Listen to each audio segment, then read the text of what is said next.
sun flying high in the sky till the day is done. I can't break away.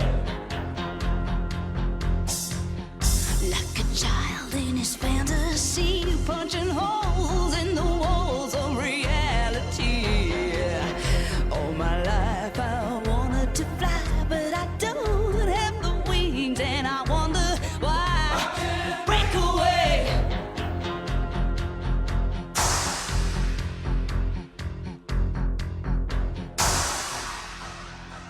Oh, well, Mama told me when I was young, stand tall, girl, you're number one. But you can be what you wanna be, but you can't change the course of your destiny. I can't break away. Well, no, I can't break away. I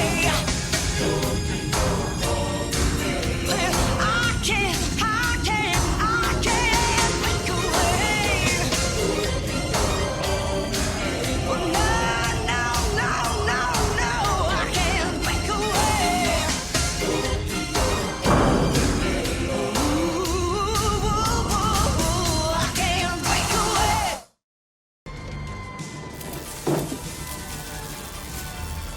Greetings, my excellent friend. Good evening. Welcome into episode 1.40 of what is supposed to be 45 episodes to conclude season 1 of Fixer's Heavy Metal History. Yep. Put that one in the opening credits because that one's coming with regard to the Pope. 40. Yeah, I know, man. I did a count. As of tonight, it's 521 written pages, including the first 7 that I wrote in a notebook of Fixer's Heavy Metal History. Yeah, it's a lot of episodes. A couple things. If you hear some white noise in this episode, I'm sorry. It is really hot, and I have an air conditioner like basically blowing right on me. So I'm fine.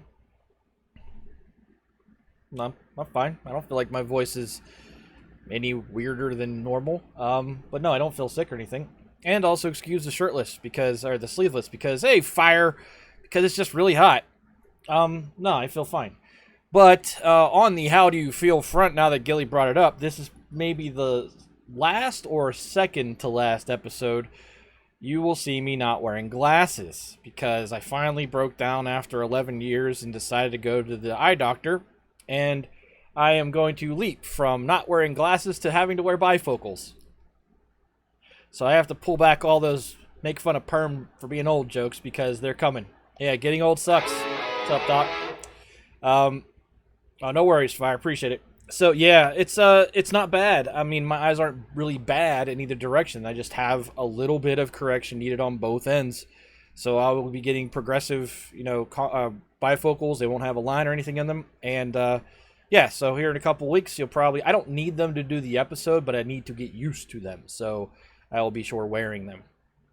And that's everybody said. Fire is, oh, you look more professorial wearing glasses. I'm like, I'm a dude that wears a baseball cap backwards with a beard that talks history, if you say so. Plus 10 credibility. Yeah, I got that from a lot of people today.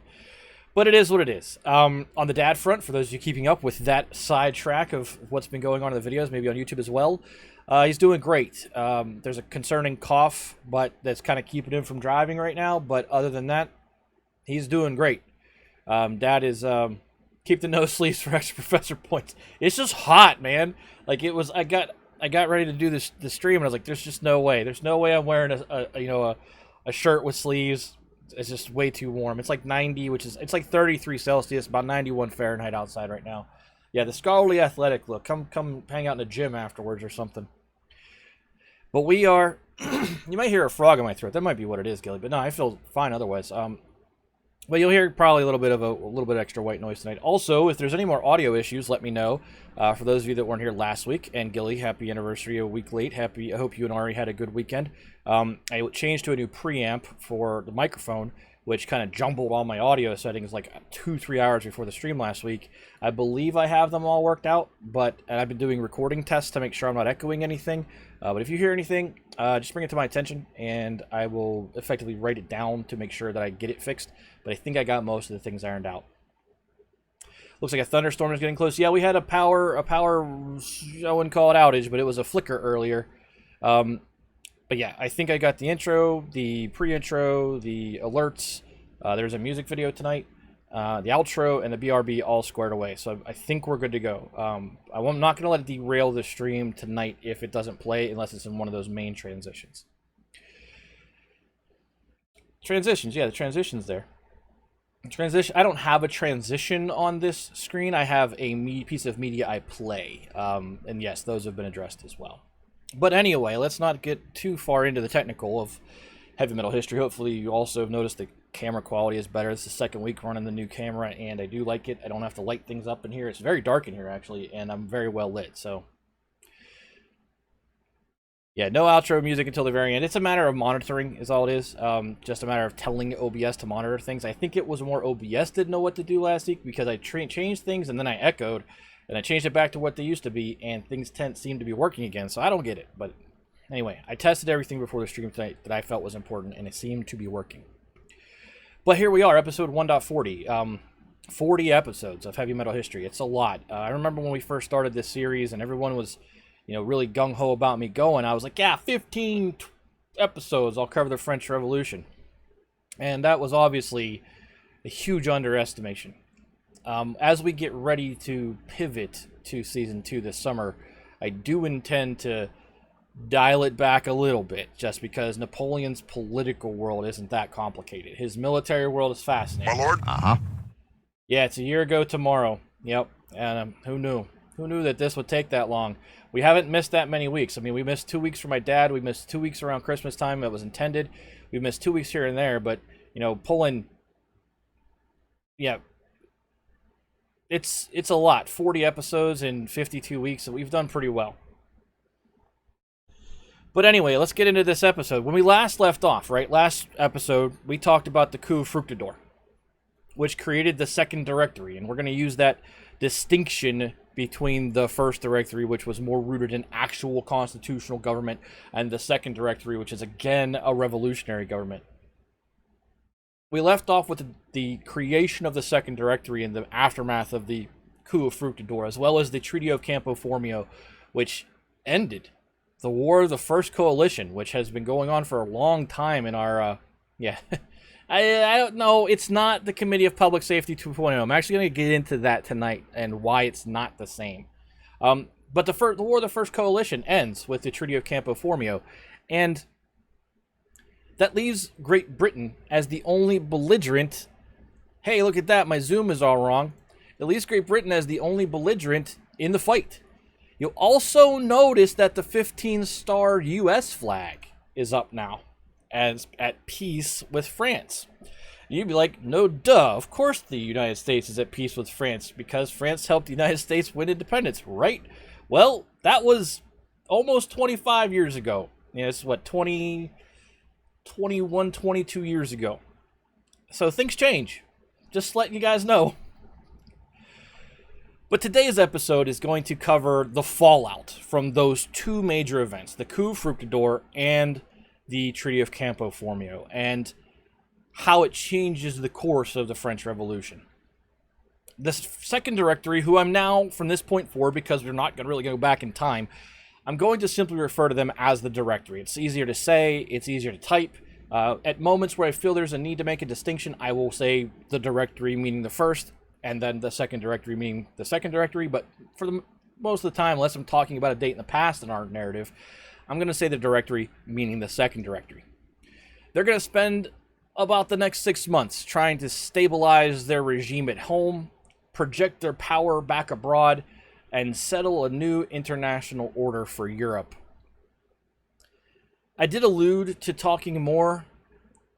Yeah, he's back again. The Abbe Emmanuel de Sayes, he's back again. We're going to get to that one right off the top. I did last episode allude to talking more about General Bonaparte's invasion of Great Britain, I was planning on doing it this episode, then I kind of reshuffled what I wanted to do. I'm going to adjust that. We're going to get into Napoleon more on those topics next episode, so that what I can do in 2 episodes is to spend the entire episode on the Egyptian campaign, as opposed to how I normally handle military matters, where I kind of sprinkle in and take it to a point. I'm going to bring the clock back so we can just go to Egypt with Napoleon from start to finish in 1 episode. So that will be 2 episodes from now, and I feel it's the better approach to it. Instead of me piecemealing it to you and you kind of losing the thread here and there, I'm just gonna say let's go to Egypt. So in the immediate aftermath, yeah, let's keep perpetuating that myth. He didn't shoot the nose off the Sphinx. It was already gone by the time he got there. But in the immediate aftermath of the coup of Fructidor, year 5, which happened September 3rd, 1797, the Purged Directory and the Purged Legislative Councils were faced with the question whether or not to suspend, amend, or rewrite the Constitution of Year 3, which had established this whole directorial government system in the first place. The alternative to suspending, amending, or rewriting was to just keep on going like nothing happened. Right after Fructidor, for example, there were discussions between Talleyrand, Bonaparte, and now Emmanuel Sieyès about the benefits of drafting a new constitution, a much stronger one, with a much stronger central executive. But for the moment, those talks didn't get that far. And the Purged Directory decided it was safer to remain in the guise of constitutional clothes that they were wearing, instead of, trying to create new clothes from scratch in the guise of a new constitution. Hopefully in their mind, this whole thing that happened at Fructidor would just be a one-off, and they wouldn't have to resort to such naked, unconstitutional tactics again. But of course, the coming coup of Floreal, which will annul the elections of the upcoming elections of year 6, it's just around the corner, so it didn't work out that way for them. And then there was also hope in the directory that this stuff coming out of Talleyrand, Bonaparte, and Sieyès was just talk. It wouldn't go anywhere, turn into anything, or, maybe manifest into some sort of plot to replace the directorial government with something different outright. So yeah, both of those hopes were extremely naive.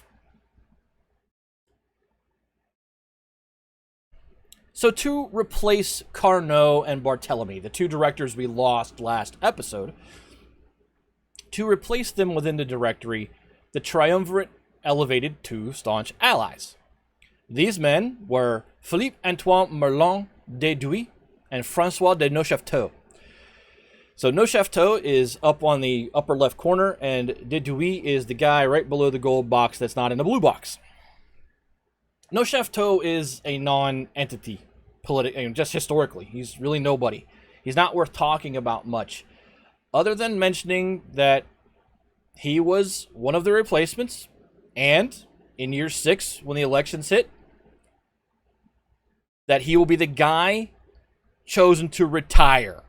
So when they pull the name from the hat, it will be Neufchâteau who's gone. Was someone a fan of King Arthur? Dude, these guys were a fan of everything in books. But I'm pretty sure that's not why Merlin was named Merlin.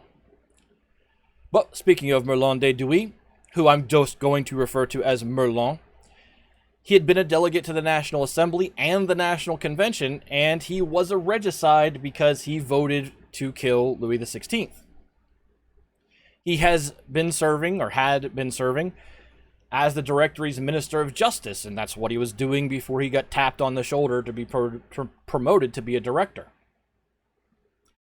He had spent most of his time in his ministerial post at the Ministry of Justice, focused on the right wing and keeping tabs on suspicious emigres who were coming back into France now. So we have this newly constituted second directory with its 5 directors again, and they set out to complete their repression of conservatism by implementing what historians call the directorial terror. I don't agree with that term, because I don't think it was much of a terror, but I think it's just something that goes well with the Great Terror, and that's why they call it that. It's not really that much of a terror. I'm going to illustrate why it's not, and why that name is really not that great of a name for it as we go through this tonight. But since everyone involved here actually lived through the Great Terror, the directorial terror is going to be far more about political repression and intimidating critics into silence, as opposed to the outright slaughter our way to victory of the Committee of Public Safety. So, as Gilly said in chat earlier, CPS 2.0, it's really not. And I've got statistics to back up the fact that it's not. We'll get to those. In the first weeks of September 1797, that is, the days right after the coup of Fructidor, the Directory took its first step in its political repression and abolished the freedom of the press. From now on, all publications would need to be registered, they would be cataloged, and they would be monitored, basically by a Bureau of Censors. If you printed anything the Directory didn't like, they would now just shut you down. It goes without saying that the first targets of this press revocation were anyone saying anything remotely right-wing. Yeah, that's the sign of a healthy republic right there. They also passed an emergency law, which allowed the Directory to dismiss and replace judicial, municipal, and administrative officials at all levels of government pretty much at will. So conservatives were identified and purged under this law, and then replaced by absolute staunch Republicans. Of course, this means what hopefully you have all guessed. The left will now start creeping back to life with all this focus on the right, because, as has occurred so many times before in this revolution, the pendulum just always swings. So next episode, where the Directory's going to have to spin right back around to its left and put them down again. Because the coup of Floreal is not going to come from the right. Or the reason for the coup of Floreal is not going to come from the right. The pendulum here has been swinging since all of this started. But it's even more acute for the Directory, as they have to balance on the head of a pin. And that pin is the support of the army. Remember when the Directory first got started, we talked about how they were a single column supported government. That as long as the army backed them, as they did during Fructidor, they were okay. But they have to keep swinging back and forth on this pinhead with the army backing them to just keep smacking down their enemies. This is the reason when Talleyrand showed up, he quickly looked around and realized that the Directory had no hope of lasting. Yeah, that's exactly why they're keeping Napoleon happy. Trust me, Barras, La Revelliere, and Rubel would like nothing more than to knock Napoleon down, but the problem is they can't, because he's key to their own security of power. And it's why Napoleon's able to do what he's going to do, is because they couldn't knock him down. If they knocked him down, the most famous of French generals, and at this time he is the most famous of French generals, then they would have been obliterated. Remember to clonk that follow button. He's too big for them to take a hammer to at this point, because, you know, he won the war. So as the Directory started their waves of repression, there were two big targets of their wrath. Big shocker, emigres that were coming back into France, who obviously were conservative, and priests, who also were obviously conservative. So to speak to the emigres first, remember there were a bunch of emigres who returned to France after Thermidor. And they had mostly been looking to participate in elections to vote a restored monarchy back to power. Well, In the wake of Fructidor, it's now time for all those emigre royalists to get the heck back out of France. Because the Directory announced that if your name was still on those prescribed emigre lists that weren't supposed to matter anymore, you had 2 weeks to vacate the country on pain of death. So, in retrospect, it's pretty important that Talleyrand had gotten his name off that list. As opposed to the Committee of Public Safety. In order to enforce this decree, the Directory did not turn to revolutionary tribunals, show trials, or summary executions. Many of these emigres who decided to stay in France for one reason or another, who got caught lingering over the next few months and years, simply got processed through ordinary criminal courts. Or in the case of very specific, dangerous emigres, they were handed to a special military commission that handled cases of treason. But they weren't put through the tribunal as we know it from the days of the terror, where you had no right to call witnesses and you had no right to defend yourself or even speak. Those days are over. That's not the kind of trials these guys are running. And through the spring of 1799, so basically a year and a half, a year and a quarter from now, that military commission, which handles the special cases of treason, will have executed only 160 men. And those executions were done after those emigres had literally been given fair warning to get out of the country.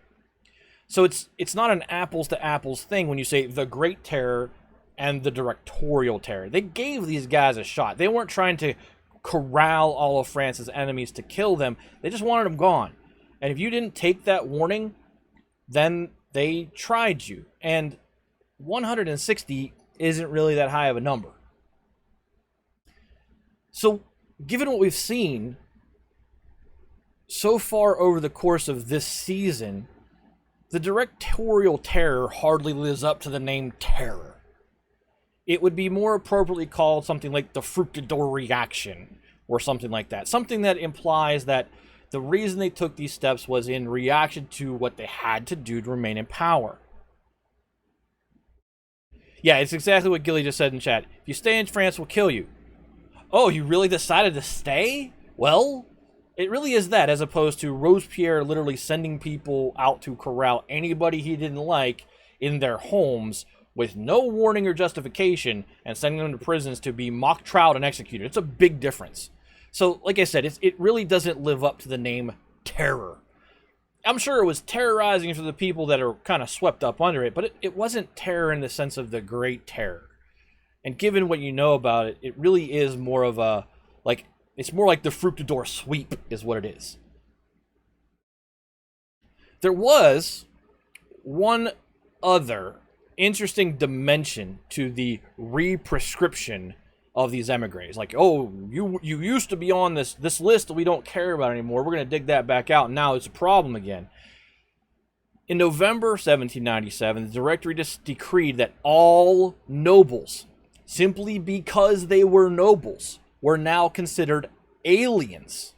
And if they wanted to stay in France, they had to actually apply to become naturalized citizens, just like any foreign immigrant who was coming into the country. So by nature of your birth, because you were of aristocratic noble blood, you were disenfranchised as a citizen of France by default. This decree went further than any previous revolutionary government had ever gone. Even the Sans-Culotte-Back Committee of Public Safety in a campaign against nobles. But think about it for a second. Paul Barras, Napoleon Bonaparte, and Charles de Talleyrand are nobles, and they're in positions of power. Was France really going to make these men not citizens and make them reapply to be citizens, and they're holding the levers of power? No. This decree turned out to be all bark and no bite. It was a scare tactic. And this most extreme of all the anti-noble laws ever passed really didn't go anywhere. It was never enforced because it was unenforceable. It was designed to just layer a scare tactic onto the nobles, who probably were mostly conservative, or at least wanted to go back to a constitutional monarchies type of, of government, it was designed to say, hey, you don't count anymore. And I assume, I don't have anything to back this up, but I assume at times it proved useful when a noble decided they wanted to say something and then someone else could say, well, you're not actually French. And so, well, what about Paul Barras? Well, he's a director. He's obviously, reapplied for his citizenship. Yes. Definitely fits in with their anti-monarchistic stance. But the biggest target of the directorial terror by far was the clergy. The triumvirate of Rubel, La Revelliere, and Barras were all personally very anti-clerical, especially La Revelliere. Now, you'll remember when the Vendée kind of wound down and Hoche was out there saying, hey, you guys can worship who you want, we don't really care. They really had all hoped to keep the religion question out of the political mix. But then the newly conservative councils had just tried to rehabilitate all those non-juring priests, like we discussed last episode. So after Fructidor, the Second Directory turned in the opposite direction, demanding the clergy take, wait for it, a new civic oath that required them to swear a hatred of monarchy. The punishment for refusal was to be deported to French Guiana. Not executed, but they were going to round up the new non-juring priests and send them off to French Guiana. So yeah, they haven't learned any lessons, because what's the single biggest hotbed issue for everybody to rebel against the French internally? It's religion, duh. They go right back to the thing that's caused them all the problems they had in the past. If you look at this new civic oath, it's really not as demanding as the original civic oaths handed down in the early days of the Revolution, which demanded that all priests swear loyalty to the French nation above all, including the Pope, which is why those oaths were so controversial. The reason the priests resurfacing is an issue is why. Because where are their views politically? They are going to vote and want a restored monarchy, because they've lost so much under a republic, under the revolution. They've lost their property. Their monastic orders are gone. So the fear, justifiably so, because the clergy did vote extremely conservative in Fructidor, or prior to Fructidor, in the year 5 elections, it's just like getting rid of the nobles. Here's a bucket of people who we know are going to be against us, and they have a pulpit to evangelize from. Let's get rid of them. It's like they don't realize what Napoleon is doing for them, that they see the church as still a threat. Yeah? Where if they had just... The problem is these guys, as has been stated a few times about the directory in general, it became a very cynical government, where all that mattered to, especially these three men, Barras, La Revelliere, and Rubel, was to stay in power. How best can they stay in power? Not what's best for France. How can they hold power? By removing the voters who were a threat to them on their right. Yeah, it's paranoia all over again, for sure. But it's a little justified in their minds now, because had the elections of year 5 stood, they'd be a year away from losing their meaningful majority in both of the legislative councils, and those elective conservative majorities could actually do something. So everyone did come for them in the year 5 elections, and they certainly didn't want it to happen again. So they're over there pounding on the right. Like I said, the pendulum will swing on that, and the left will go, oh, hey, look, they're distracted again, and the left will rise, and that'll be the enemy in year 6.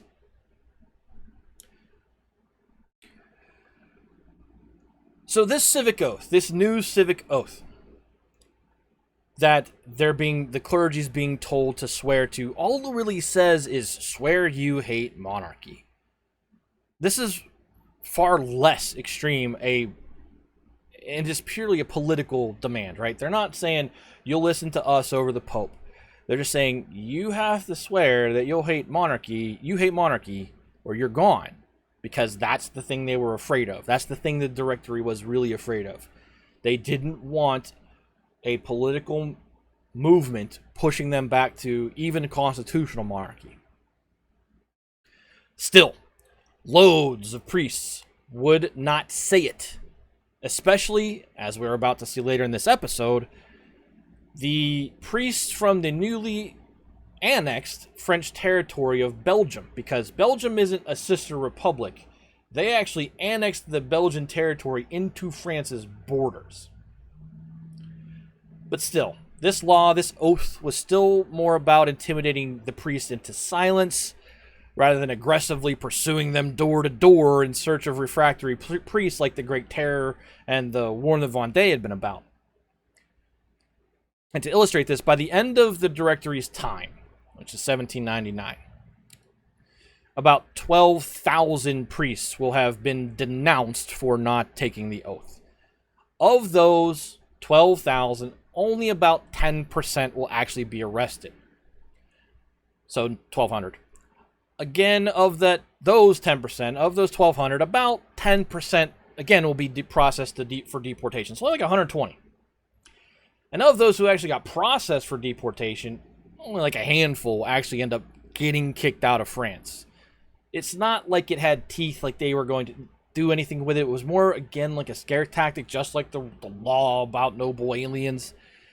It was about making the priests be quiet, to get them to stop saying the things and getting other people excited about the things like, hey, let's go back to a monarchy. The Directory only really went after a priest under this new oath if that priest was really a problem. So while the Second Directory was trying to shore itself up politically from the right, it was also working to shore itself up financially. And to begin talking about that, I actually have to make a correction from last week. I usually put this in the notes of the episode on YouTube, but this is a pretty big one I made. When I was talking last episode about the ministerial reshuffle that kind of put everybody on edge and brought Talleyrand in, I said that a new finance minister was appointed to help increase revenue and balance the books because those funds were being choked off. Well, I got that wrong. The finance minister in question is on the bottom row in the middle of the three pictures. His name is Dominique Vincent Ramel Nogueira. And he actually was appointed to his post way back in February of 1796. He's been around since pretty much the beginning of the Directory, and will hang around till almost the very end, when he will finally resign from his position in July 1799. He was not a part of that ministerial reshuffle, so I blew that one, and sorry for the error, but that's why we have another episode, so we can correct things. That said, Ramel, which is what I will call Dominique Vincent Ramel Nogueira, Ramel was having a heck of a time getting some of the men who worked for him to do their jobs. And he was under sustained attacks from the conservatives on the legislative councils who were trying to get him fired for his various financial expedients, which we'll talk about in a minute. After Fructidor gave the green light to purge suspected royalists, Ramel's job got a whole lot easier. And he subsequently took the opportunity to do something very dramatic to solve the financial trouble of the Directory. So since the hyperinflationary collapse of the Ancien and then the total failure of the territorial mandate, the Directory, as I said, abandoned paper currency and went back to relying on hard specie minted coins. But since all of these had been basically driven out of circulation years ago, Ramel and everyone else in France suddenly faced an exact opposite problem. Rather than runaway inflation, they were facing runaway deflation, which is rather poignant to our own times because, yes, we're dealing with inflation today, but the last thing we want to see is everyone accrue debt at this inflated level, because it's really bad when inflation of currency comes down and then those debt payments are still up where they were. prices that had been bursting through the ceiling now collapsed through the floor. And as no one had any hard coin currency to pay for anything, in many areas, barter became the only means of exchange. This was, like I said, especially bad for anybody who had debts to pay, because the numbers were written down under hyperinflation. And now they were orders of magnitude beyond what people could hope to cobble together from selling your crops or your wares or your services. And then good luck trying to borrow any more money, because interest rates skyrocket when deflation occurs. And they skyrocketed in France at this time into levels of outright abuse, as problems not just for the farmer or the local shopkeeper, but for the treasury of France. So Rommel was forced to borrow. Sound familiar? Sound like the 1780s? He was forced to borrow to cover the state's debts. But to do so, he was having to take on interest rates which were downright scandalous due to hyperdeflation.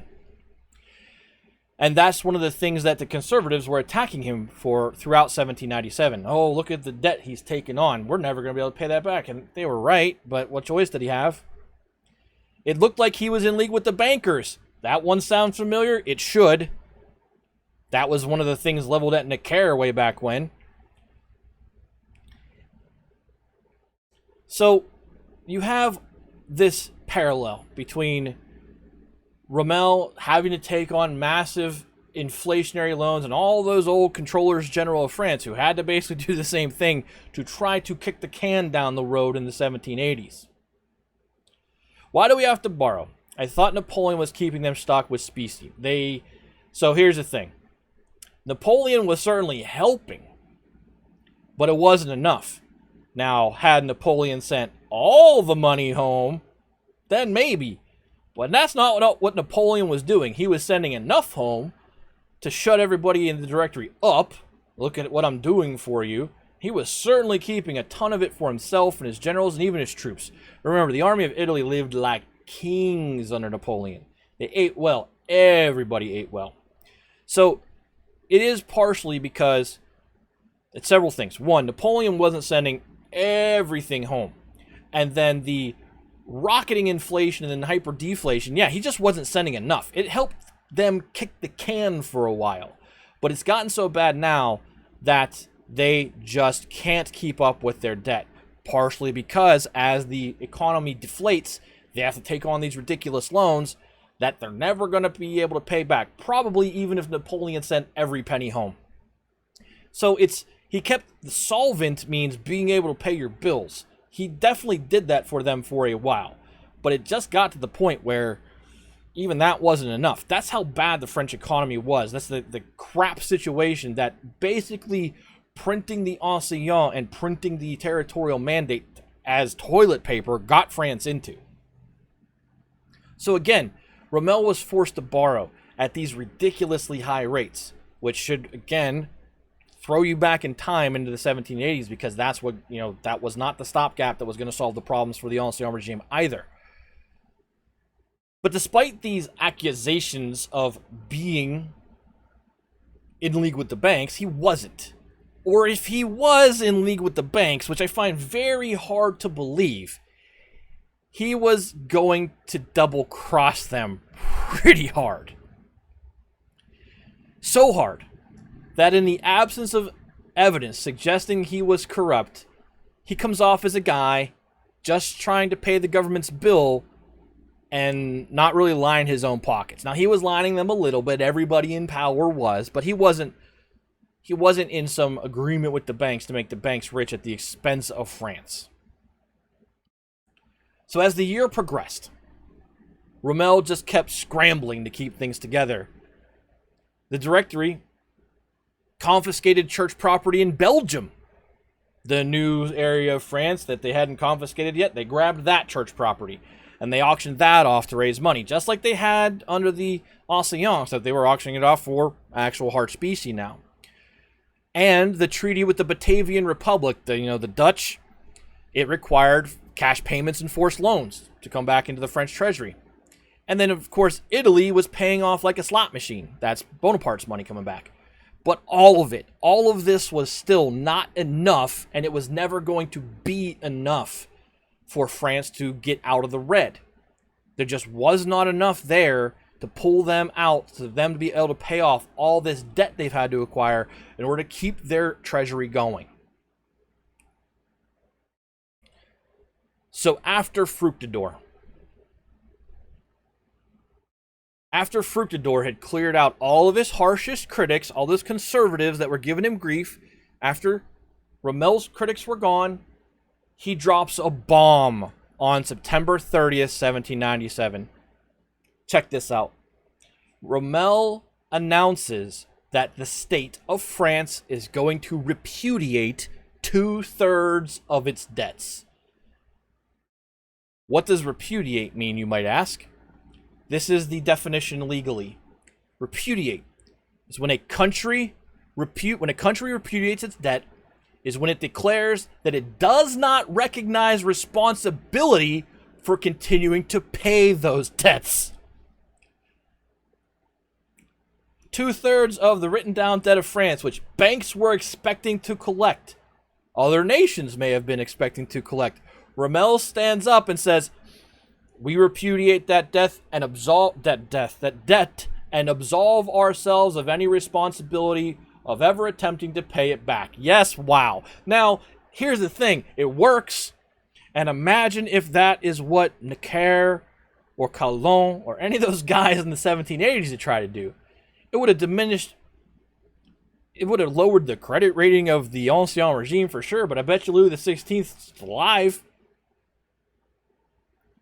So what effectively Rommel is saying here is France won't be paying these debts, and it does not recognize its responsibility to do so. So, like I said, if Rommel was working with the banks like some people thought he was, he just royally screwed them. Which is why I don't think he was in collusion with them, because that's not what a guy who's in collusion with the banks does. The actual process of repudiation in this case was to issue one-time use paper bonds to the people who France owed debts to, which would be redeemable for national lands, which is exactly what the Ancien was supposed to be before they morphed into a paper currency. Well, we'll get to that. the Gabelle, we'll get to that in a second, Rocket. Again, paper bonds issued to these people who supposedly were going to be able to collect on French debt one day that were redeemable for national lands, again, just like was the original purpose of the Ancien. Except for the fact that these bonds being issued to those France was screwing did not add up to the total amount that the state owed. But tough luck, that's what you're going to get, or nothing at all, said Rommel. We're going to give you this, a third of probably what you're owed. You can take it or leave it. And then very quickly, the value of those bonds would proceed to drop to 60% face value. And within a year of their issue, the government of France will announce they're just not accepting them anymore. So in one way, they repudiated 100% of their debt to some of their creditors.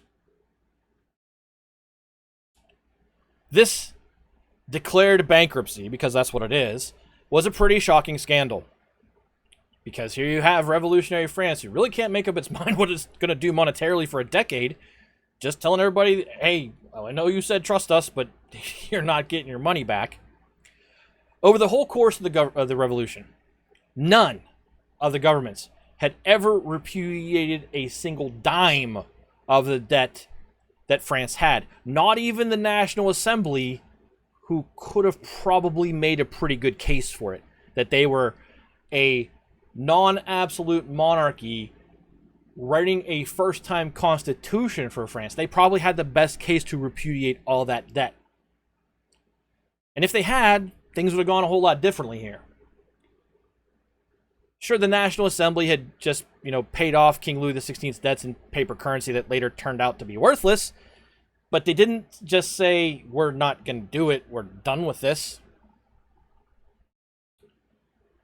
Clearly, the stance has to be never to lend to France again. Yeah, until a guy named Napoleon becomes first consul, and then the whole ballgame changes. Because of all the people involved in this story so far, when Napoleon Bonaparte becomes the absolute power in France, do you think the other governments in Europe have confidence in France at that point? I bet the answer is yes, because he's pretty unbeatable. And Napoleon will institute so many reforms that it will make lending to France palatable again. The rule probably is never lend to revolutionary France again. Remember to clonk that follow button. So skipping out on this debt only affected one side of the balance sheet. So Rommel had to figure out a way to also increase state revenue, because they were still accumulating debt that they didn't have enough revenue coming in to pay, right? That was part of the problem. Another thing is, for a variety of reasons, tax receipts had plummeted over the years. So in mid-November 1797, Rommel rolled out a new agency to enforce and collect taxes. And this agency would be centrally operated, and its commissioners would work directly for the finance ministry, which was another major break with revolutionary precedent. Because even at the height of the Committee of Public Safety and all of their all-powerful representatives on mission and centralization of authority, local tax collection had always been handled by local tax officials, and now it was transferring to Rommel's Ministry of Finance. If you remember, the king's corrupt tax farmers had been one of those most hated parts of the Ancien regime, so tax collection just had always been left to the locals under revolutionary France. So Rommel's new revenue service is, in a way, taking France all the way back to 1788. Even more, many of the men hired to become finance ministry's tax collectors came from the ranks of those old Ancien regime tax farmers. So those guys that were knocking on your door a decade ago that were coming back around 2 and 3 times, they're back doing the job that they were doing that you hated back in 1788. But it wasn't just the taxmen who reminded France of the old ways, because Rommel also decided to revive all of those hated excise taxes, which had been right at the heart of why everyone wanted to call the Estates General in the first place. Excise taxes had been a lucrative source of income, which is why the pre-revolution royal ministries had kept going back to them, even though they were so unpopular. So at the dawn of year 6, everyone had to deal with a host of very familiar taxes on things like tobacco and doors and windows. And there were now tolls on the roads again. A stamp tax was levied on all newspapers and legal forms. It would not be as chaotically applied as it had been during the Ancien regime, but this is still pretty verbatim from what we talked about 40 episodes ago when we talked about a broken regime. Rommel even flirted with the idea of, as Rocket mentioned, that universal salt tax known as the gabelle. But again, if you recall, the gabelle was one of the most hated of all of the indirect taxes. And bringing it back up was just one too many things. So Rommel let the gabelle drop.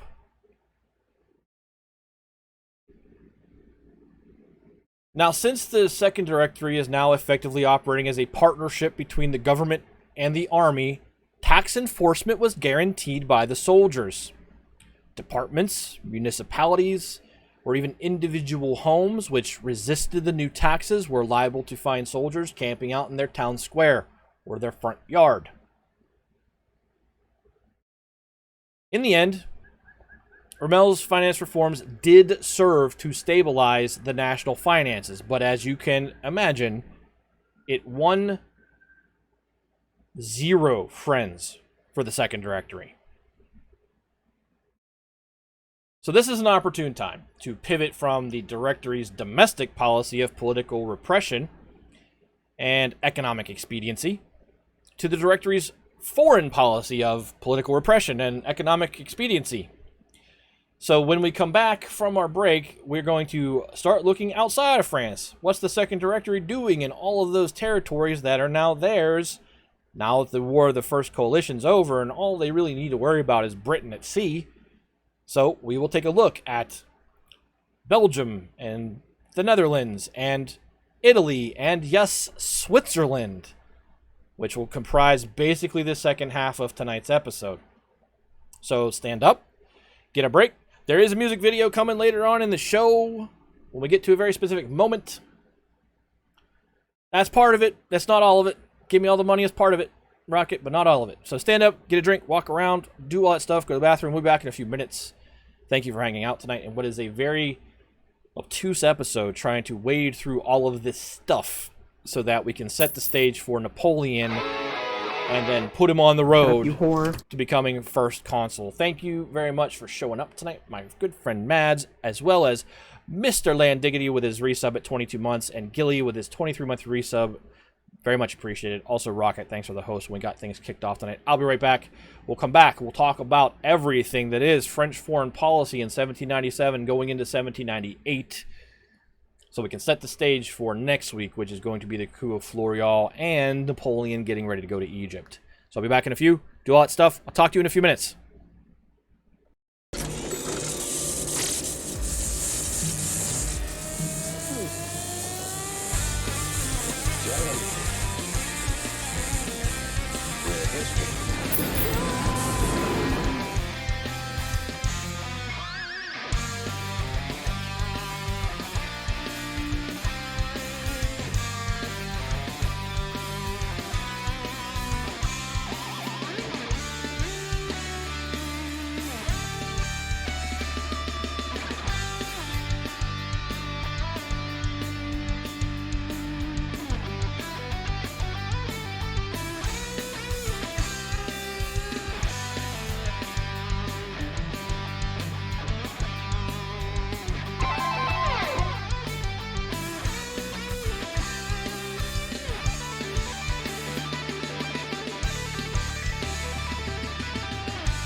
Let's rock!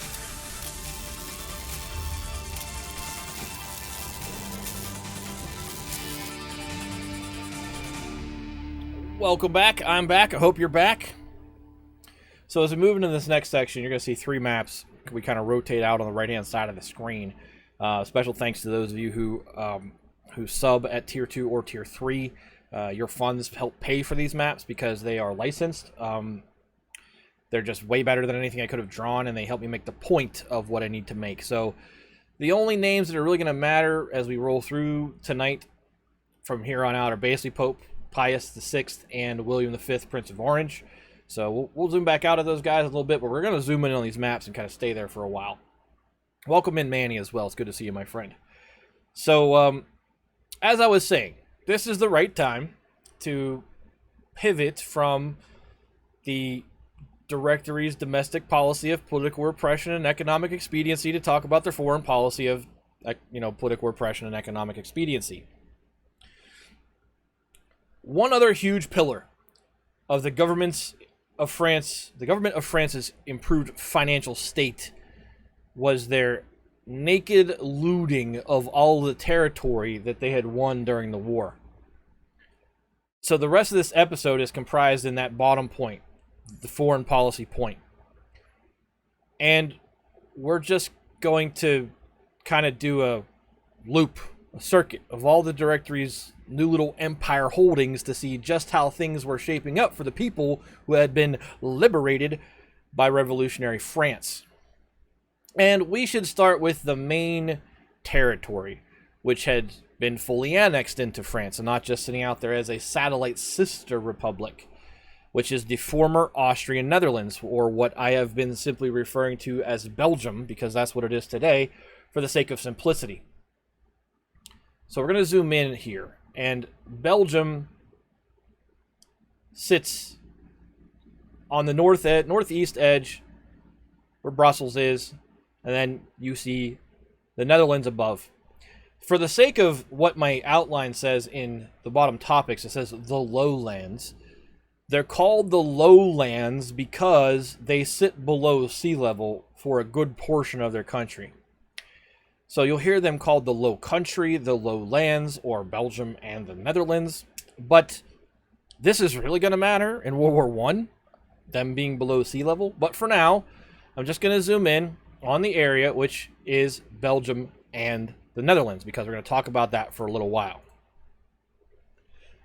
The map you see in front of you, by the way, is one I'm going to use all the way through the Napoleonic Wars, because it actually shows the military campaigns of Napoleon, the territorial adjustments that occur all the way through 1815. Good evening, Archie. Welcome in. So an awesome place to shoot rockets. Among other things that happen there, there's some pretty amazing stories regarding the lowlands and the fact that they're low that occur in World War I and World War II. But we're going to start in Belgium. After the second conquest of Belgium, that you hopefully remember, when General Pichegru finally went through there in the fall of 1794, the local citizens were briefly treated as an occupied foreign country. And Lazare Carnot, for example, was a major proponent of looting this occupied country to subsidize the war. Carnot went so far as to create the ominously named Agency of Trade and Extraction to cart off all of the movable wealth from Belgium. But there was a majority inside the National Convention at the time that planned to actually incorporate Belgium into France. And they decided, such harsh requisitioning would be counterproductive. So in early 1795, the Agency of Trade and Extraction actually got shut down. But then commissioners went into Belgium to pave the way for formal annexation into France proper in October 1795, and it was one of the last acts of the National Convention before they handed over power to the Directory when they annexed Belgium formally. So, just as the National Convention was shutting down its doors and handing over power to the First Directory, they annexed Belgium and made it part of France. All those former Belgian subjects of the Austrian Habsburgs became French citizens. Now, obviously, at the time, Austria did not recognize that annexation yet, but there was very little they could do about it And if you recall, our prior discussion on Austrian foreign policy showed that the Austrians had been trying to give away the Austrian Netherlands to anybody who would take it in a treaty for about 80 years or so now.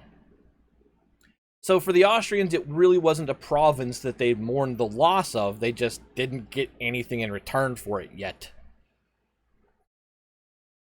So relations, obviously, between Belgium and the Directory were going to be strained. Yes, they were now fellow citizens, as opposed to conquered enemies, but on the ground, the difference was pretty hard to make out. The trouble began in Belgium, most especially around religion, because of course it did.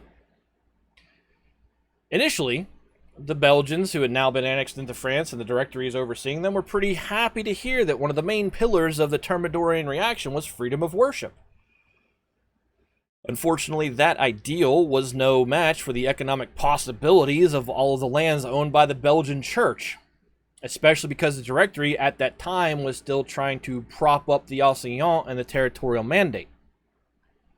So the Directory started unilaterally seizing Belgian church property and putting it up for auction, because that's just what they do everywhere. In September 1796, so about a year ago, year prior to the Fructidor coup, the Directory abolished all Belgian monastic orders, seized their property, and put it up for auction as well. Sound familiar? Because that's exactly what the National Assembly did. This was all done in the name of harmonizing the laws of Belgium with the rest of France, where monastic orders had already been abolished for years, but it did very little to harmonize the Belgian people with the rest of France. The Belgians attempted to voice their displeasure in the elections of year 5, where they too elected a slate of conservative delegates to the legislative councils, because they're part of France now, right? They get to send delegates to those legislative councils. In this very first act of political expression, as French citizens, they learned a very harsh lesson.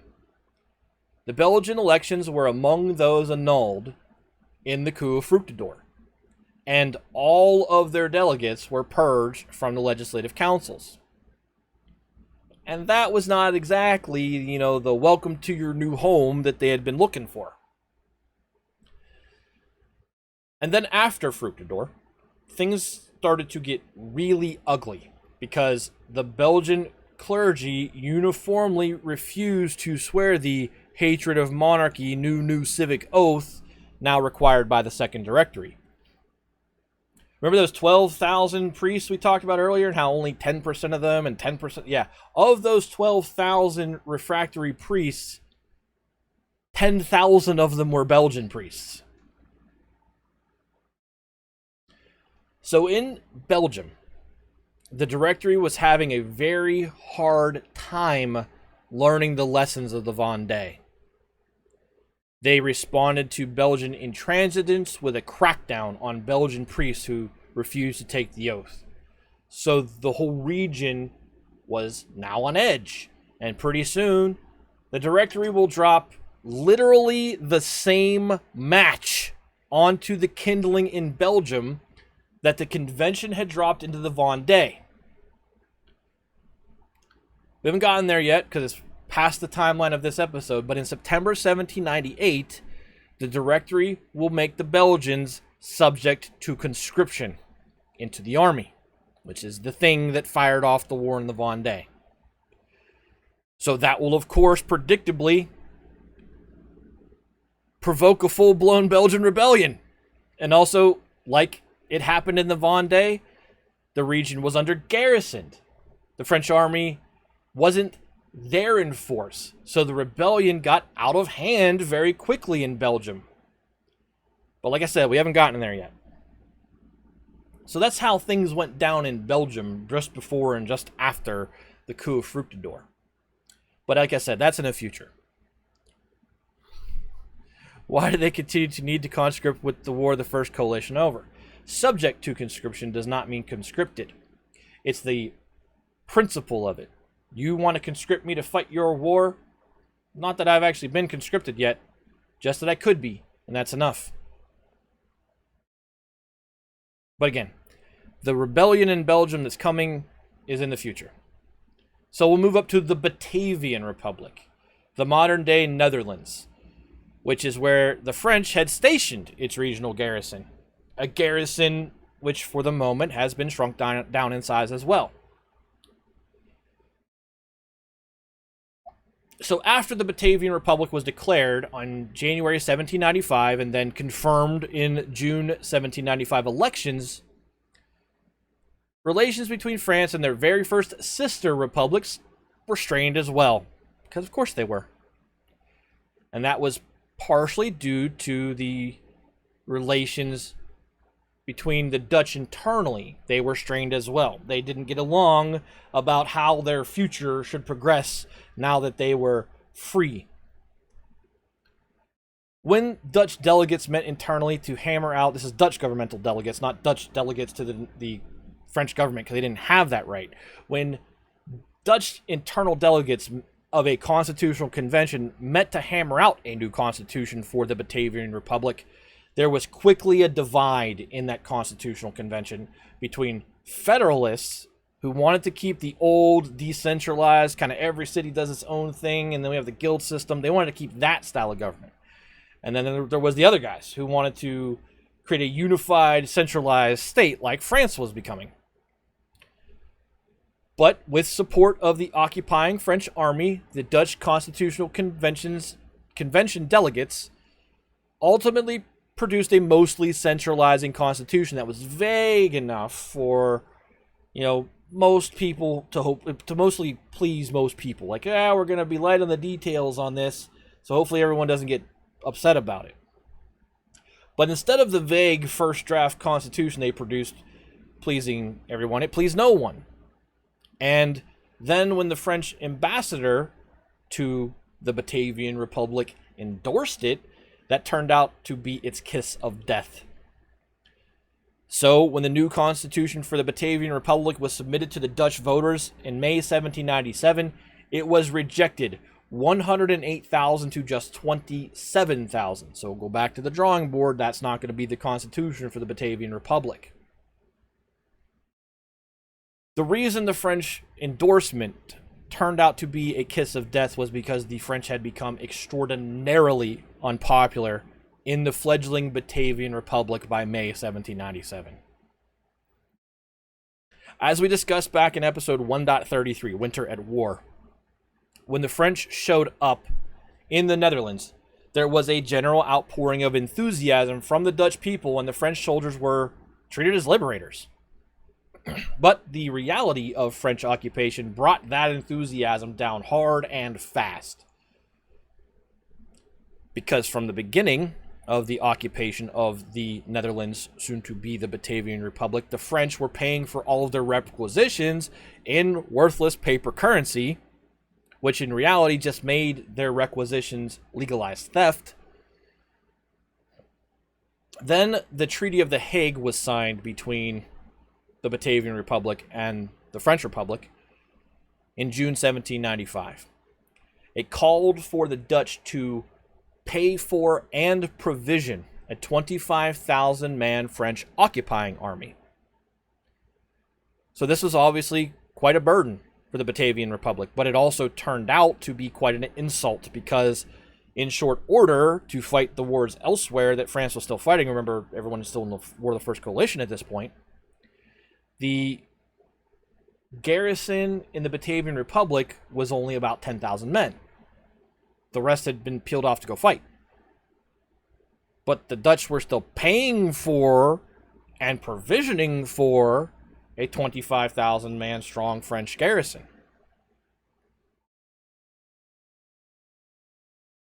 These insulting financial burdens may have been bearable had the French occupation not also crippled the Dutch economy. You see, overseas trade was the main lifeblood of the Dutch economy and had been so for a very long time. But now, because they were allied with the French, that trade was under constant attack by the British Navy. Goods, which had been staples of Dutch life for 200 years, suddenly just went poof and disappeared off of Dutch shelves, radically changing their way of life. As for Dutch manufacturing, their exports, it now had no place to export its goods. France was clearly the logical market in the absence of being able to send to, Prussia and Austria and Britain. But France had erected massive tariff barriers to protect French manufacturing, which left the Dutch with zero places to go with their domestic product for export. Tons of people were thrown out of work because all of these trade disruptions then collapsed the Dutch shipbuilding industry, which was yet another mainstay. So their trade, their ability to export their internal goods, and their ability to make ships that other people wanted to buy just went bam, bam, bam like dominoes. So the French went from angelic liberators to demonic occupiers pretty much overnight. Because they came in, they robbed the Dutch, and then blew up their economy. Let me get a drink.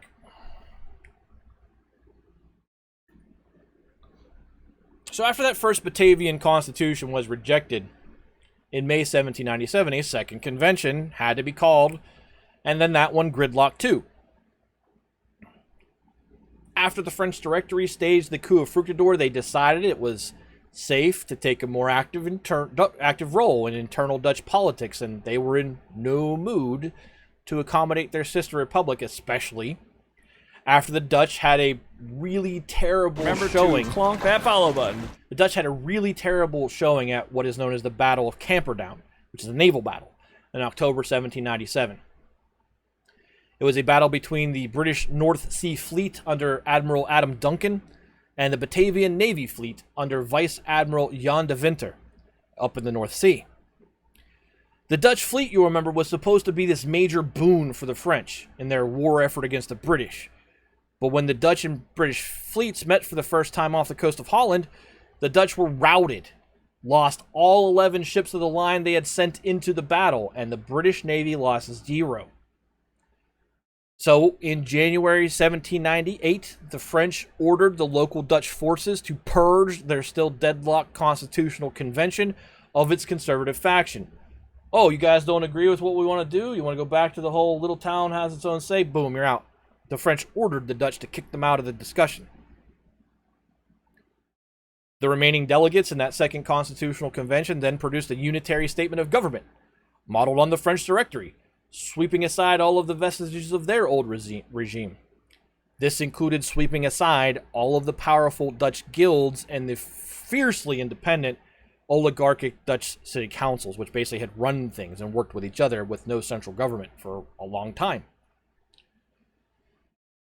This purged constitutional convention then also declared themselves to be the sitting legislative councils and said that in the next election, only 1/3 of them would be up for re-election, just like the law of 2/3 had done for France at the start of the Directory. And, predictably, this was no more popular with the Dutch than it had been with the French when the National Convention shut its doors. The new constitution also de-established the Dutch Catholic Church, which crippled whatever social safety nets still existed in the Netherlands just as their economy was going into the toilet. It's like watching a government burn itself down. So unfortunately for the Dutch, they're now stuck between a rock and a hard place because their expelled Prince of Orange, William V, was up in London writing missives even more reactionary and inflammatory than what Louis XVIII was writing. So inviting him to come back into the Batavian Republic to do something was literally out of the question. It was going to be worth way more trouble than it was worth. But the Dutch wound up in a not totally terrible place, at least politically. When the Second Directory stages the upcoming coup of Floreal in the spring of 1798, when the elections of year 6 don't go their way again, we'll talk about that next episode, the Directory decided neutralizing radicals was now more important than neutralizing conservatives, even in the Batavian Republic, And you realize that pendulum just keeps on swinging one way and then back the other. So as the coup of Floreal goes down next episode, with French approval, a Dutch general will carry out a coup against the Dutch legislative councils. Then we'll reinstate the formerly purged Federalists, who will then come in and call for free and open elections. And they'll get them. So if this is giving you whiplash, it's supposed to, because it's holy crap. France says you will have a directorial government just like ours, basically, and then says, oh, radicals are the problem now. It's okay if you go in there and have a coup against that directorial government we just set up there. But that coup and the return of the Federalists did help clamp down on any sort of rebellion against French rule, and in turn, it leads to a situation where the Batavian Republic does get a degree of home rule, which was not at all afforded to the other sister republics being created by the French down in Italy and Switzerland.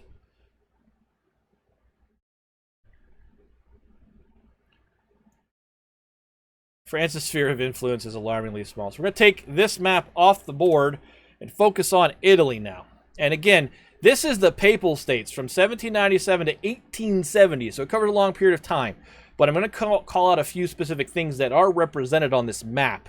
So it's to give you the visual of what's going on. The big thing is down here and down near Rome.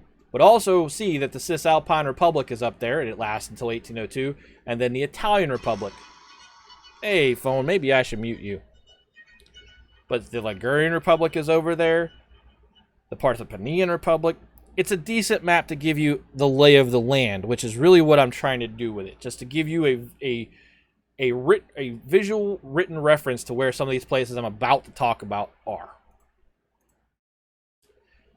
Down in Italy, Bonaparte hung around for a while after the Treaty of Campo Formio to oversee the transition to peace, but as we know, he'll soon be coming back to Paris, and as soon as he left, things started to get a little dicey down in Italy.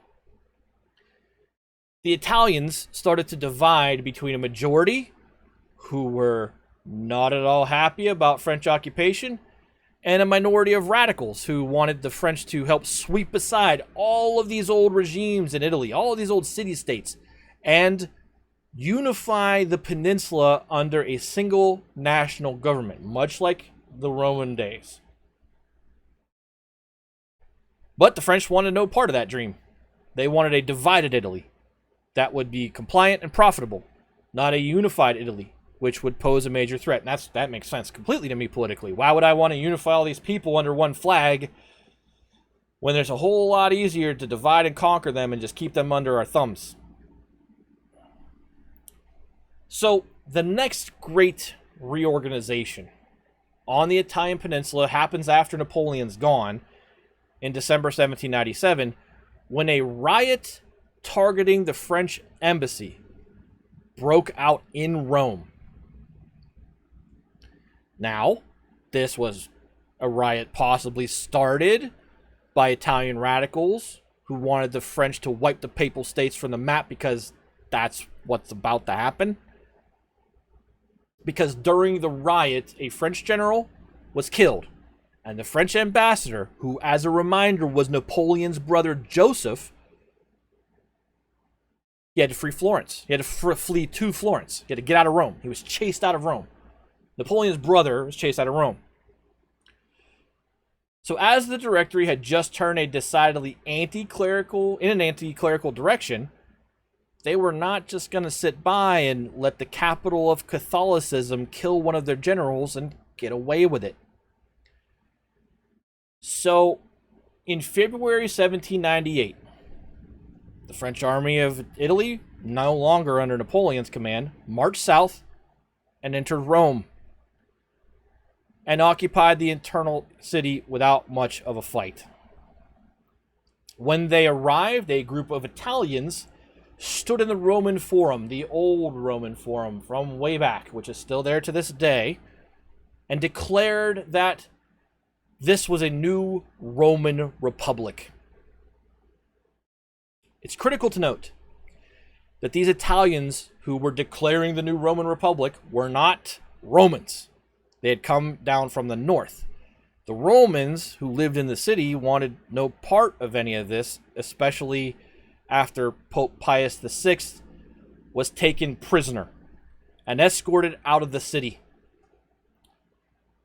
Pope Pius, he's been around for a while, Pope Pius VI would remain in French custody until his death on 29 August 1799, just 6 weeks after he was moved to his final French holding place.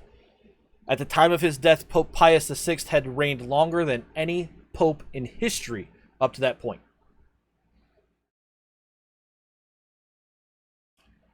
Knowing that the Romans were not even going to be capable of even pretend self-government, the Directory dispatched a team of lawyers to go down and draw up a new constitution, and these guys had a ball recreating all of the institutions of the Roman Republic.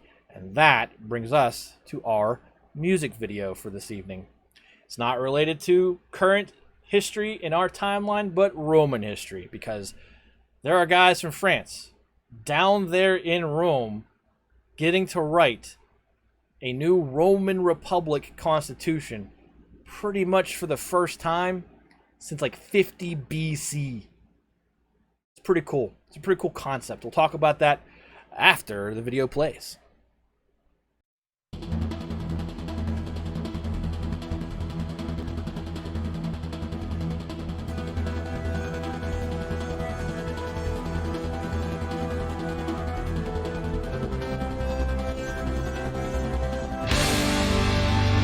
It's time to march. It's time to march again.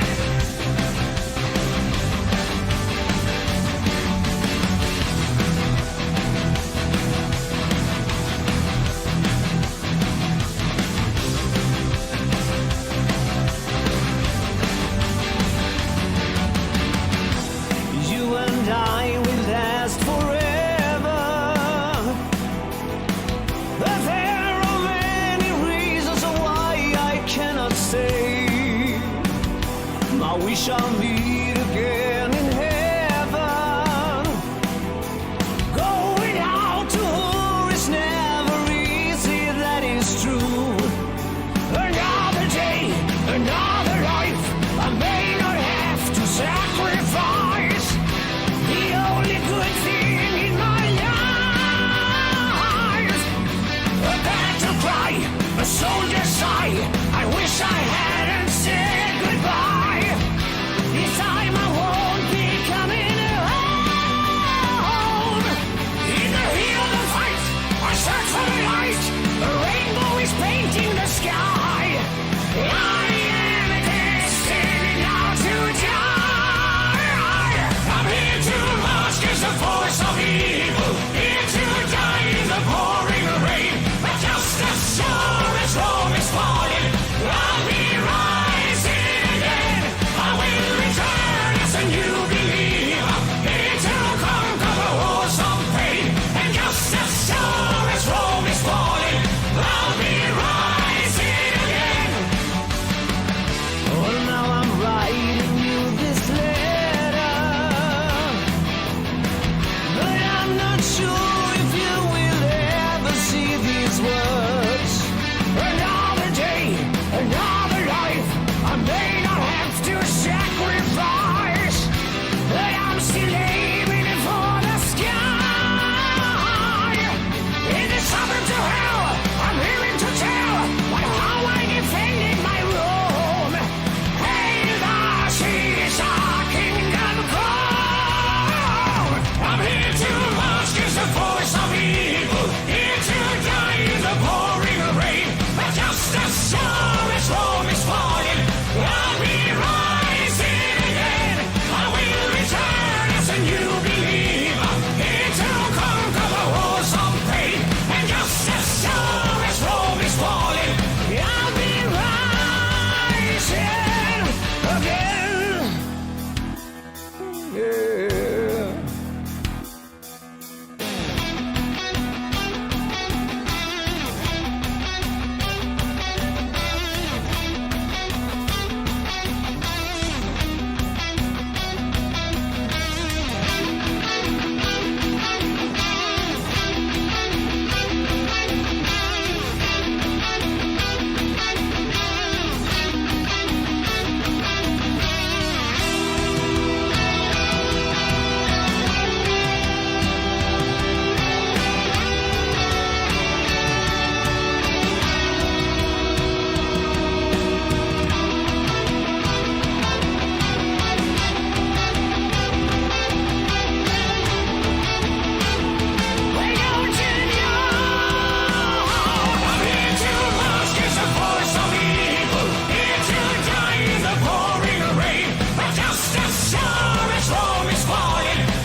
Yep, some of those scenes are from Gladiator. Also, if you've never seen the HBO series Rome, Kieran Hines is amazing as Julius Caesar.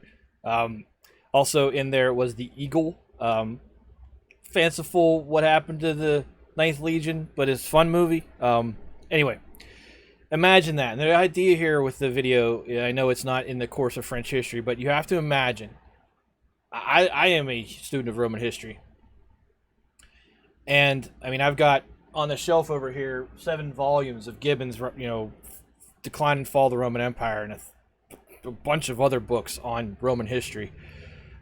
The opportunity to recreate that is something that the founders of the American Republic got to do, because very, very many of our institutions were based on concepts from Rome. And I mean Roman Republic. You have to realize there's a Roman Republic, and then pretty much the day Julius Caesar crossed the Rubicon, that was over. And then his heir, Gaius Octavius, later Augustus Caesar, would get the concept of empire going. What's up, K's? So these guys go down from France, knowing that the Romans in this new Roman Republic are not going to be able to govern themselves, and they're going to set up a new constitution for Rome. And they're going to have a ball just recreating all that stuff from the Roman Republic, except they probably strayed too far on the side of fanboy and not on the side of contemporarily what makes sense, because they created consuls. In the old Roman Republic, 2 consuls were elected every year and ruled the republic. And then there were senators. Now, in the old Roman Republic, senators were drafted basically from the wealthy. And then there were tribunes, and tribunes were those who spoke on behalf of the people.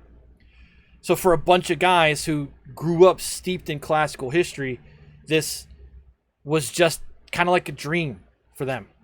But sadly, it was also all for show. All those officials who were appointed by the French, all the officials in these positions of the Constitution were appointed by the French, and anything those officials wanted to do really had to be approved by the French army. The local French representatives who were sent down there, kind of like representatives on mission, also had the power to issue their own decrees as they saw fit in the Roman Republic. The now thoroughly anti-clerical French Republican occupiers then did what they were doing everywhere. Check this out. They de-established the church in Rome and then targeted Roman church property for confiscation. That seems a little heavier, having it happen in Rome, because Rome is the church, and the church is Rome. So going after church property meant going after all property. Shutting down church functions meant flat out shutting down the economy of the city of Rome.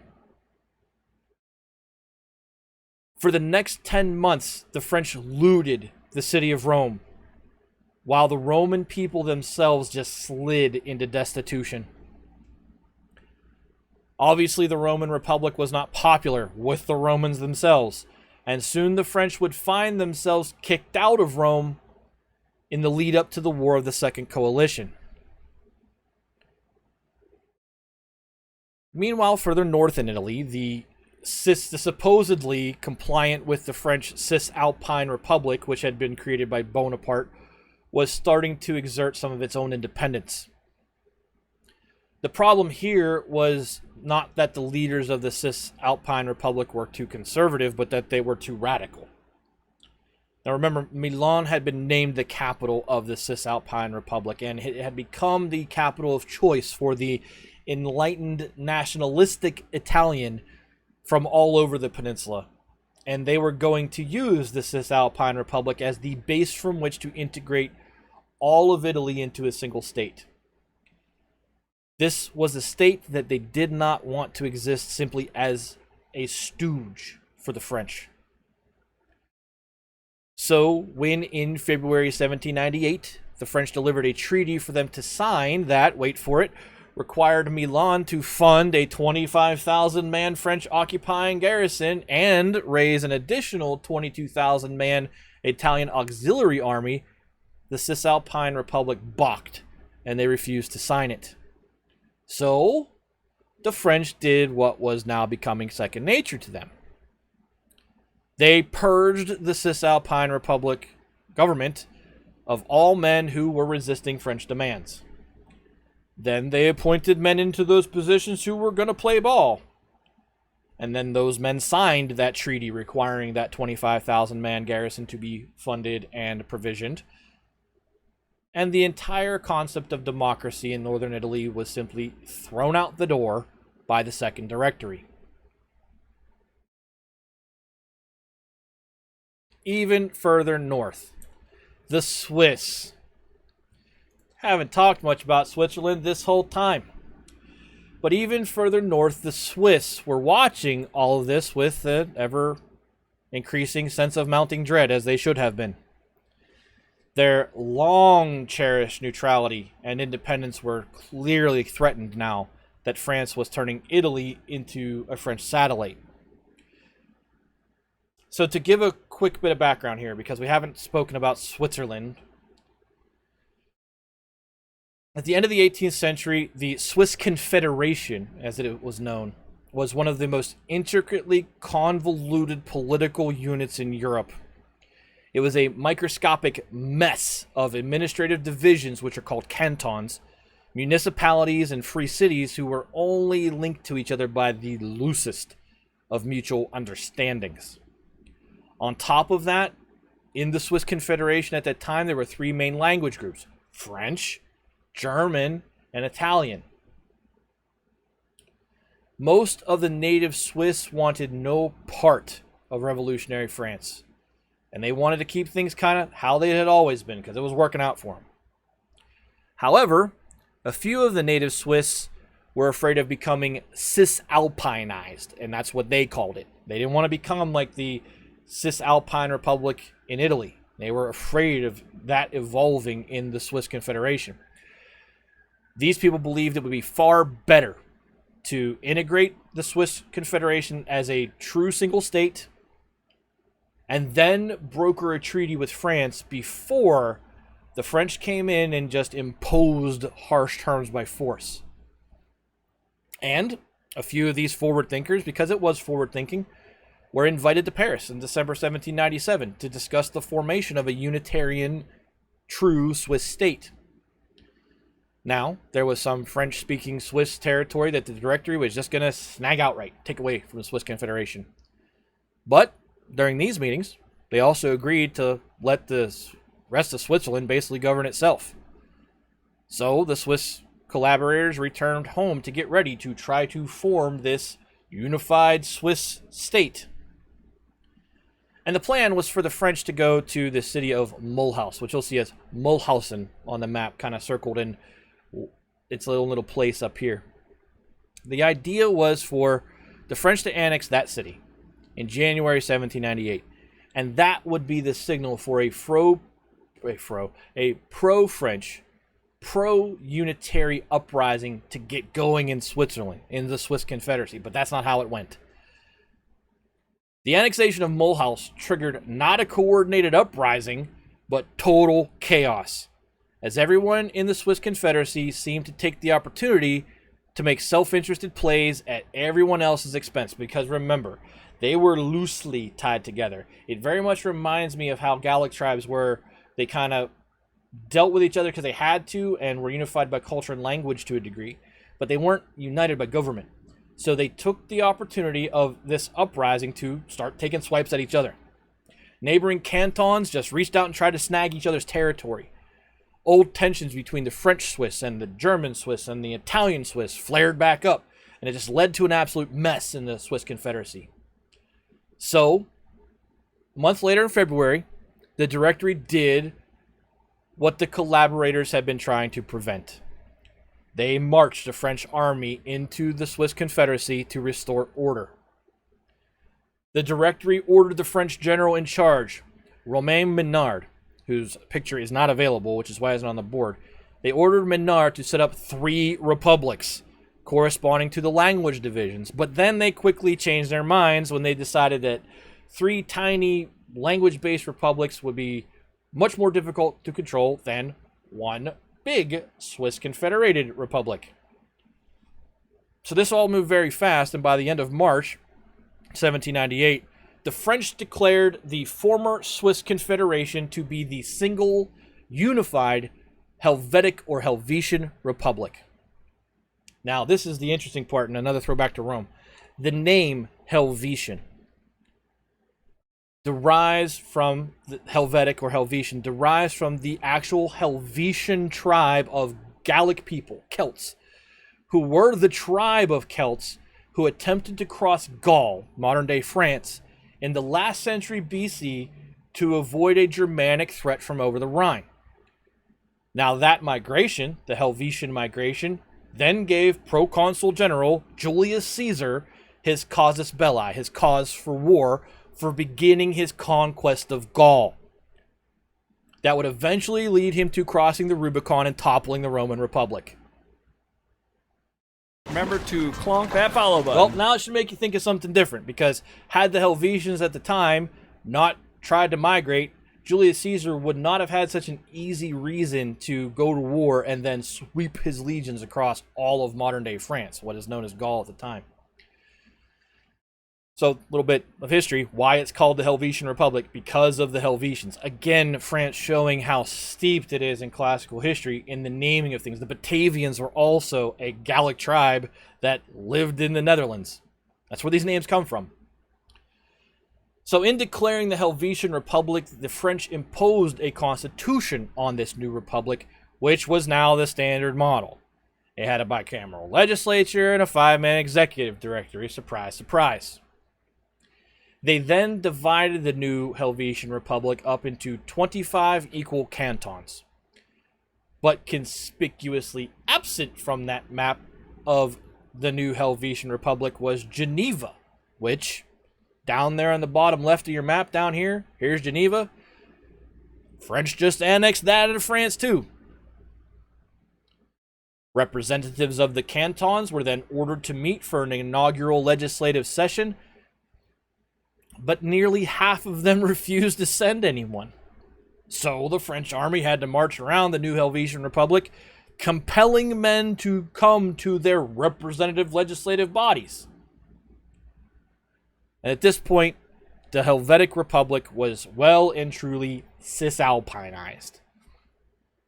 The Helvetic government was then forced to sign a treaty granting the French free and exclusive use of all the Alpine passes in what is now Switzerland. Then they demanded that the Swiss banking operations, which were lucrative because they were so neutral up until this point, they demanded the Swiss banking operations provide funds, which would go to both support the army of Italy and Napoleon's upcoming expedition to Egypt, which is due to launch in May 1798. So here we are, it's the end of March 1798. Napoleon's heading for Egypt in May 1798, and I have one episode to do before we send him there.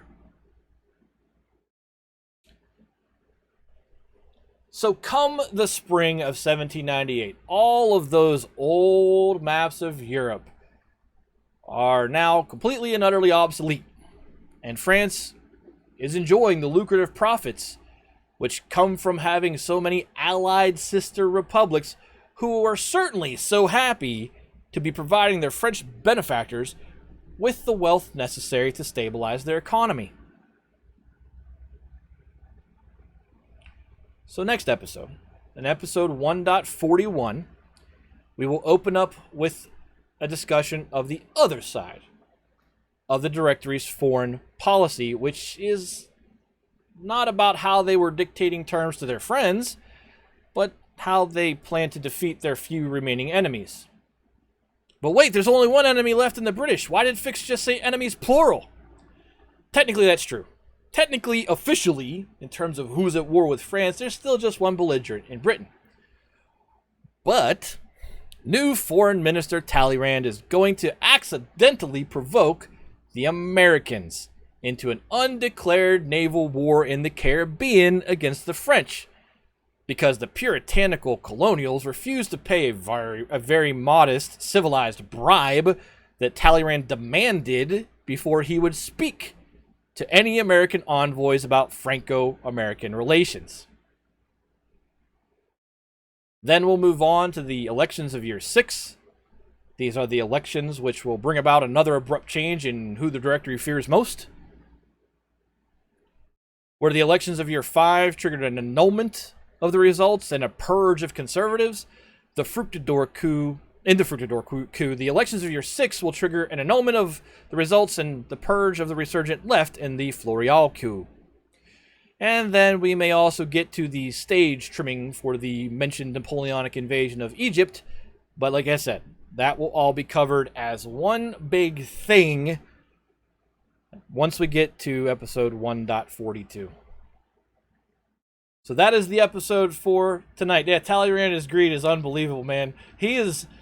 Seriously, go find we should find a biography, not an autobiography, but a biography of Talleyrand and just read it. And there's things all over the place in the source material that I read on the French Revolution. I don't think I've ever read a biography of the man, and I bet it's just hilarious. Because a lot of things can be said about the Directory and how stupid a lot of the decisions of the French governments have been along the way.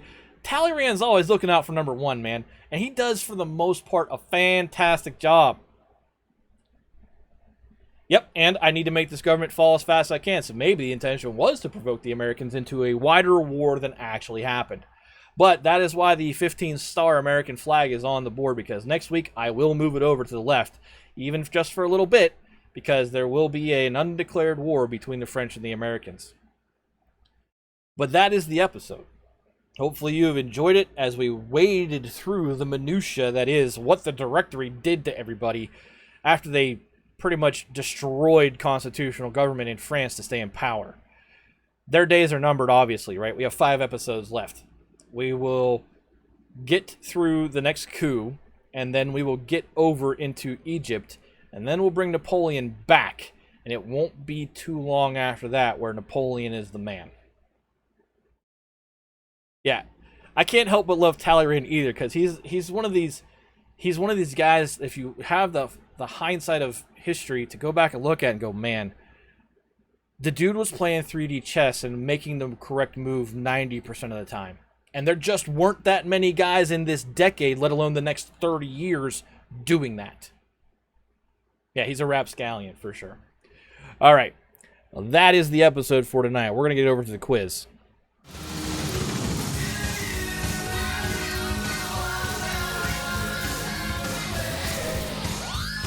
So, the quiz, as it works, is about you trying to see if you remember things well from what was discussed tonight. The way you play the quiz is exclamation point answer, space, and then your answer after the little timer starts in the upper right. There is really no wrong way to play. If you get it wrong, nothing happens. Don't put in joke answers. Take a decent swing at it. See if you get it. We have a leaderboard there where Gilly's on top by 10. At the end of the season, the winner, with the season will end at the end of episode 1.45, the winner will get to pick a piece of swag from the store, $20 or less, or tell me to donate that money to the current donation target, which is the Ukrainian Red Cross. Don't use the word boy or fix with 2 X's in your answer, because it will trigger other commands. Other than that, give it your best shot.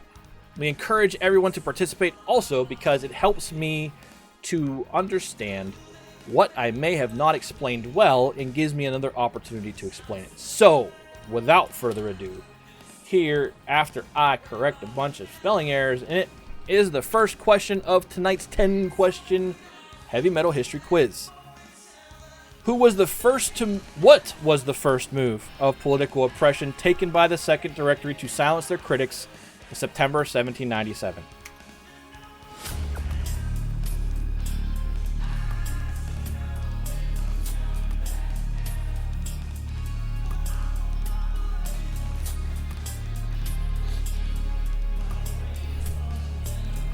Gilly is in with 45 seconds left. What was the first move of political oppression taken by the Second Directory to silence their critics in September 1797?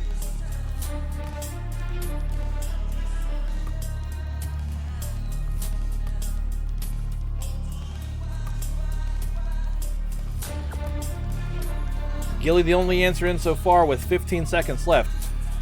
What was the first move of political oppression taken by the Second Directory who silenced their critics in September 1797. 10 seconds.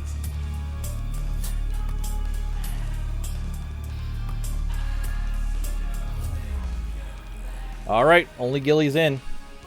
Gilly's answer: the removal of freedom of the press. Correct. They basically said you have to register your publication. We're going to catalog what you say, and we'll shut you down if we don't like what you say. Gilly gets a point. The second question of the night. That's all right, Rocket. Do you need me to hold for a second while you get sorted, or are you good?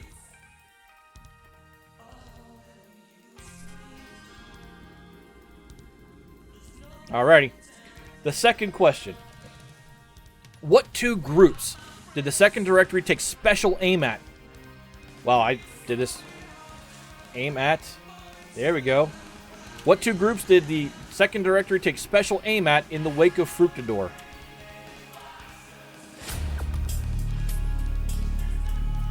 Oh, I wrote these in a hurry.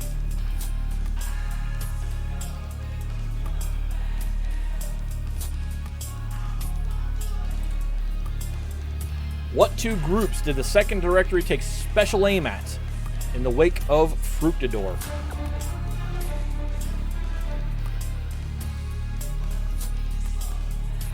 $30 seconds.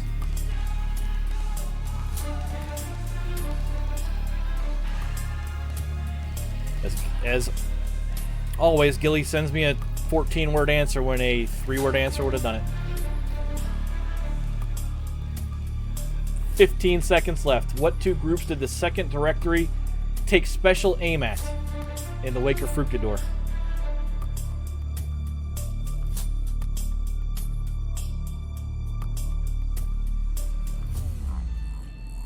Gilly again, the only answer. My answer, priests and emigres. We'll take that from Rocket.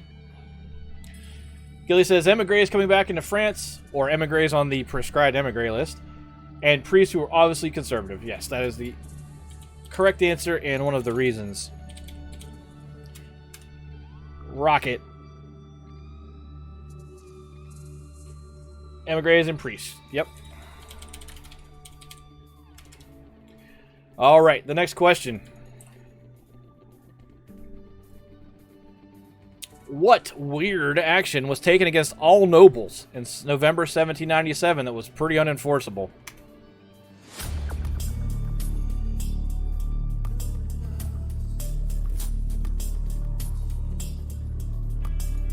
Somebody got locked out there, and I don't know what card played because it didn't play in the overlay, so let me have a look here.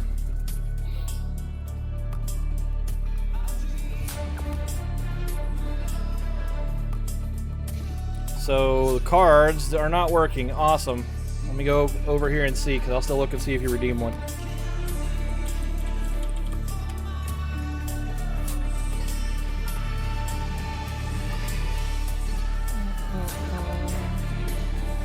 Activity feed. I'm assuming you wanted to lock out Gilly there. So Gilly, if you answer, we're not going to count it.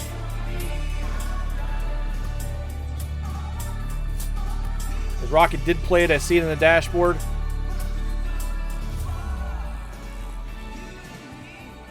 And we're going to fix this hopefully real quick before we do anything else. Let's see if the bot picked up on that real fast. It did not. So let's do this. Let me come over here real fast and make sure that overlay is on. It should be. It is not, and that's why we didn't get it. Alright, it's on now. Somehow that got turned off. No, it's there. Let me show it to you. I'll show it to you. I can send you the screen clip after, too, if you want. I believe in playing fair. It's there.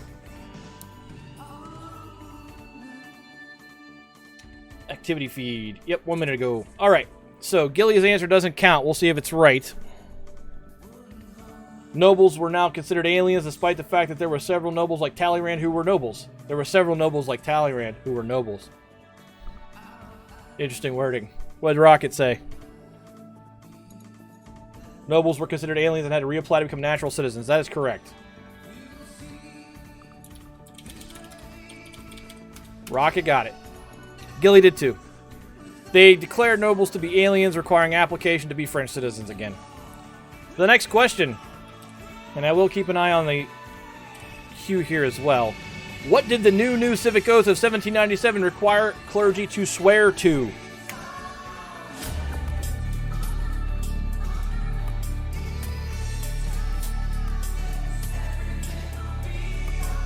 Gilly is in.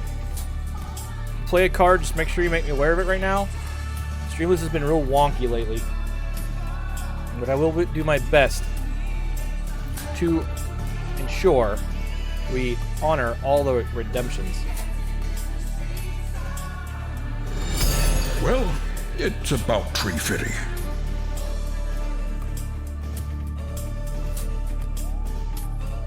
"25 seconds left.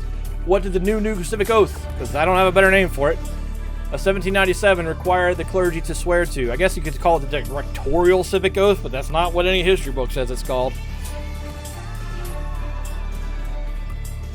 Fair enough, Rocket. I can see the lockout happen, because it happens over chat for me. Alright. They basically had to swear to a hatred of monarchy, and that's it. The first answer. Gilly, hatred of monarchy. Yep. Not the monarchy, but I'll take it. Monarchy as a concept, not monarchy as in the last monarchy.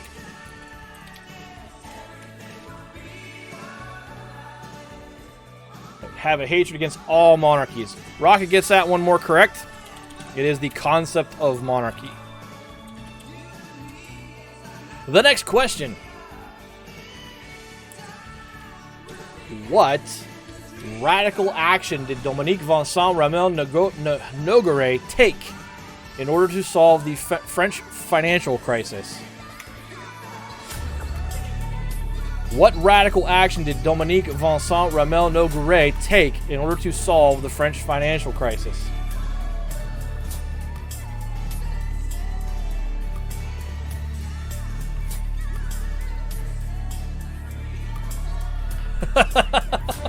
I can see who's claiming community packs, by the way. It's kind of funny. Gilly's in. 30 seconds left. Rocket's in. What radical action did Dominique Vincent Ramel Nogueray take in order to solve the French financial crisis?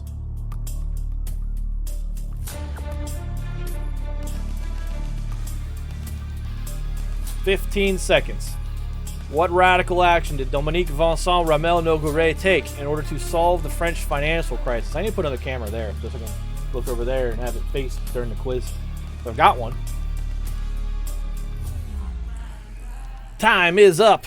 The answer, he repudiated 2/3 of France's debts, basically saying he declared France no longer recognized an obligation to pay back those debts, which is insane.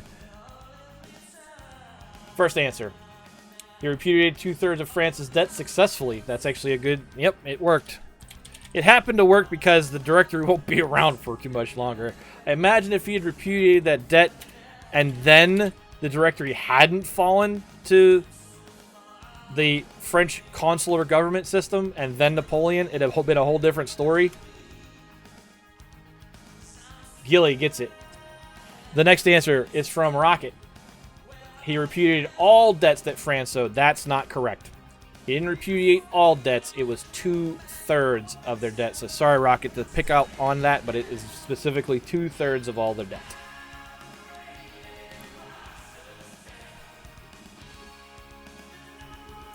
The next question. What essential mistake did the French government make, yet again, in how they dealt with their new citizens in Belgium?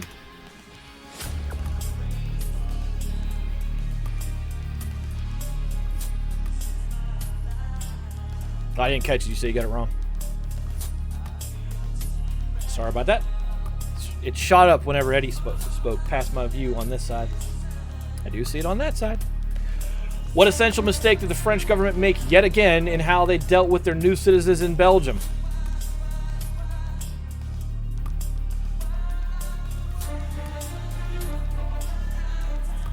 "25 seconds. What essential mistake did the French government make yet again in how they dealt with their new citizens in Belgium?"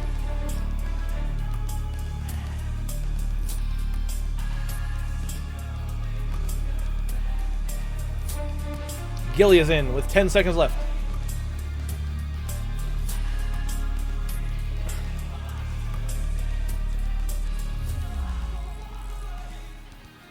Rocket, if you're finishing up, we'll take it. Berlin gets in. Welcome in, my friend. 50 years and a week old. Gonna play disc golf with Dustin next. All right, Rocket, thank you. The first answer from Gilly. France began seizing church property and tried to enforce the new civic oath in their clergy. Pretty good. I said disrespected the Belgian Catholic Church by abolishing monastic orders and seizing church property for auction, and later on, declaring that the Belgian French citizens were now conscriptable. So Gilly gets it. Berlin says, after the buzzer, Berlin says, plundered and redid their government. That is not the answer. The church is the problem. Plundered is along the lines, but it was the exact same thing the National Assembly did to the French Catholic Church in the Vendée. That's really the problem here. No worries. The next question. What tactic did the Second Directory take in the Batavian Republic after the Constitutional Convention there deadlocked for a second time?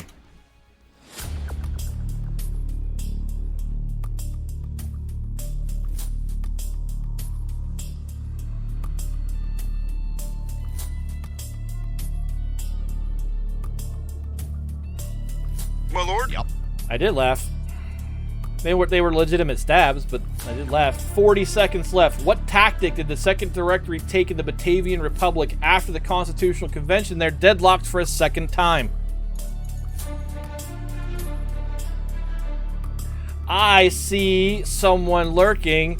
Hopefully that means they're all caught up, because I know they've not been watching because they have been trying to catch up.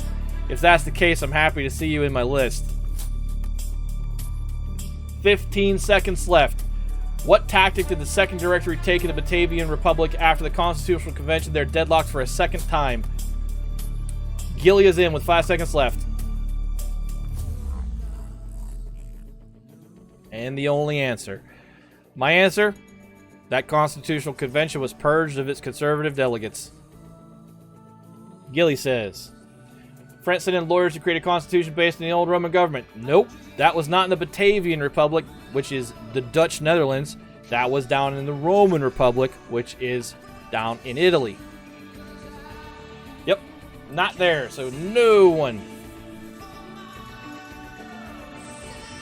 The next question, probably the easiest one of the night.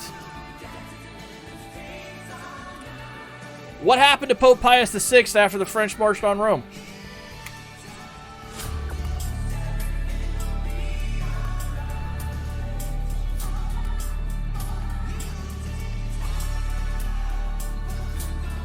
It still counted it, Gilly, I think. If not, I can see it. He answered it too close. There we go. Berlin is in. Team up with Gilly. Who redeemed that one? Manny did.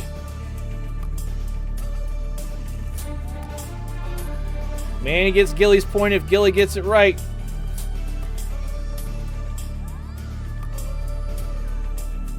$20 seconds to put in your own answer, too, there, Manny. I don't think you're in there. They hit real quick, though. Let's see. Yep. Gilly, Rocket, Berlin are the only ones in. 12 seconds.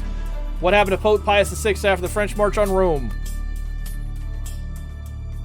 It won't be the last time the French go there either, because Napoleon, like one of his other idols, Hannibal Barca, wants to cross the Alps and also wants to go to Rome.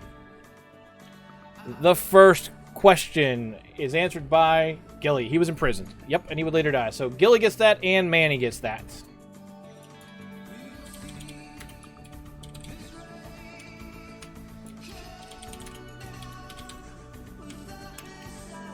Manny gets on the board, having answered 0 questions. GG, Manny. The next answer.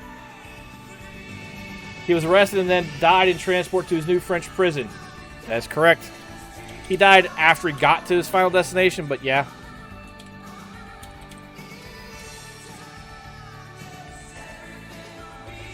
Berlin, imprisoned and died in custody. Correct.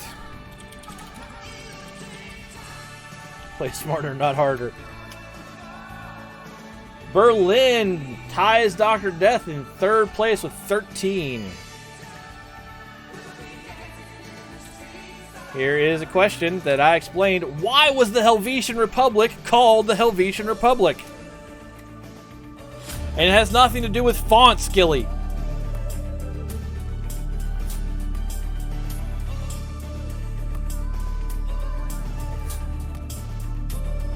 Yeah, and alphabetically tells him to suck it. Why was the Helvetian Republic called the Helvetian Republic?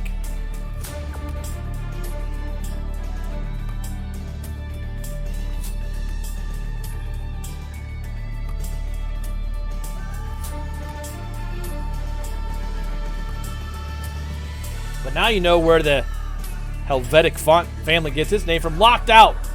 Gilly, just to mess with him, cannot answer this question. Rocket locks out Gilly.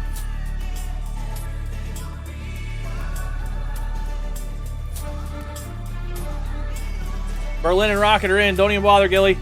You don't know the answer because you're too busy talking about fonts. So again, the answer for Gilly is, because I got to waste some of this lockout timer. In the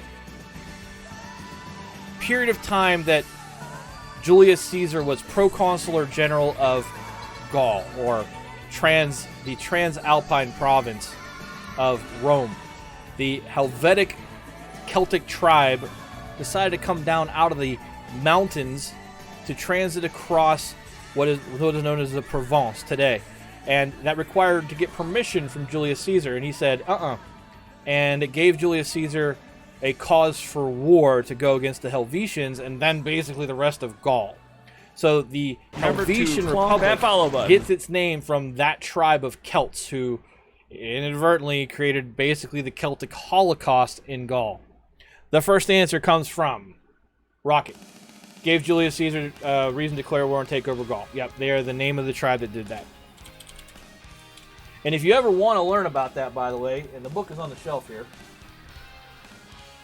it's still required reading in Latin class, but this book, which is The War in Gaul by Julius Caesar, is an extremely interesting read. It's written by Julius Caesar. It was his dispatches. It was his dispatches from that Gallic campaign. Now, it's obviously a work of propaganda because he wrote it, and he was fighting against some enemies in the Senate, but it's still the work of one of the most famous and successful generals in history. It's over 2,000 years old. Well, it's about 2,000 years old, and it's worth your time.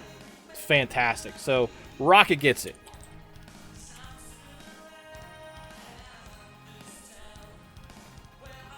Let's see what Berlin said. Named after that group that fled and led to Caesar's casus belli to invade Rome. Yep, close enough. It's named after the tribe that fled their own homeland because there was Germanic incursions coming across the Rhine. So yeah, you're on there. You got it. The name of the Celtic Gallic tribe that tried to move across southern France, southern Gaul, to try to get to Iberia, which is now Spain. They were trying to get there, and Julius Caesar was in their way, and he said no, and it gave him a reason to go to war. That's the answer. Good enough. You got the gist?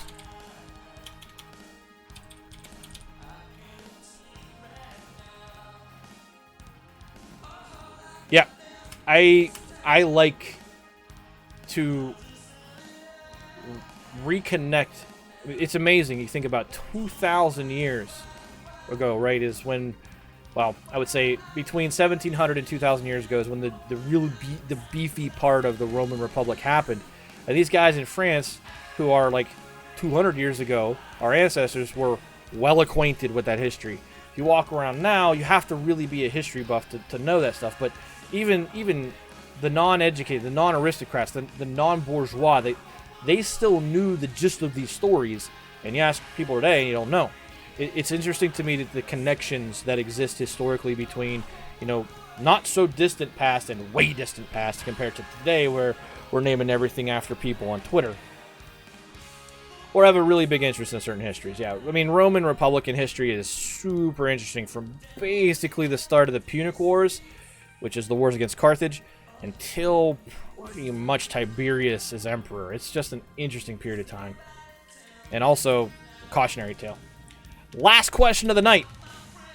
I spelled the word wrong, even though I've been working on spelling it right in my own outlines. What was the common theme in the 25,000-man garrisons France was demanding from some of her sister republics? What was the common theme in the 25,000-man garrisons France was demanding from some of her sister republics? It's a pretty wide open thing to answer.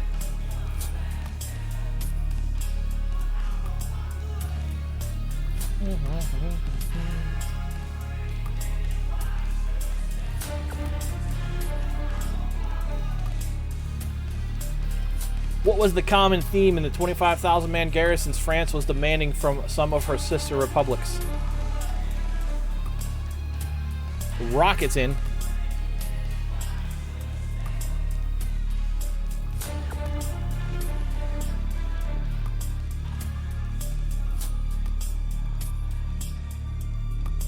Berlin is in with 10 seconds left.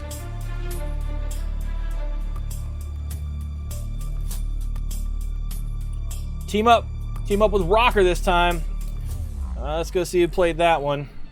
Manny piggybacking on Rocket this time for his second point potentially of the season. They're required to conquer annexed territory, fund and supply it from Gilly. Yes, and the other piece of that is sometimes, most of the time, it wasn't 25,000 men. Next answer comes from Rocket. To house and feed pay for the sister republics to pay for rather than France to pay for. Yes. And again, a lot of times it wasn't all the way up to 25,000 men. They were being built. Rocket gets it. That means Manny gets it. The next. Pad the French economy and make them pay even if the garrison wasn't there or wasn't 25,000 anymore. That is correct. Berlin getting the fullest version of the answer.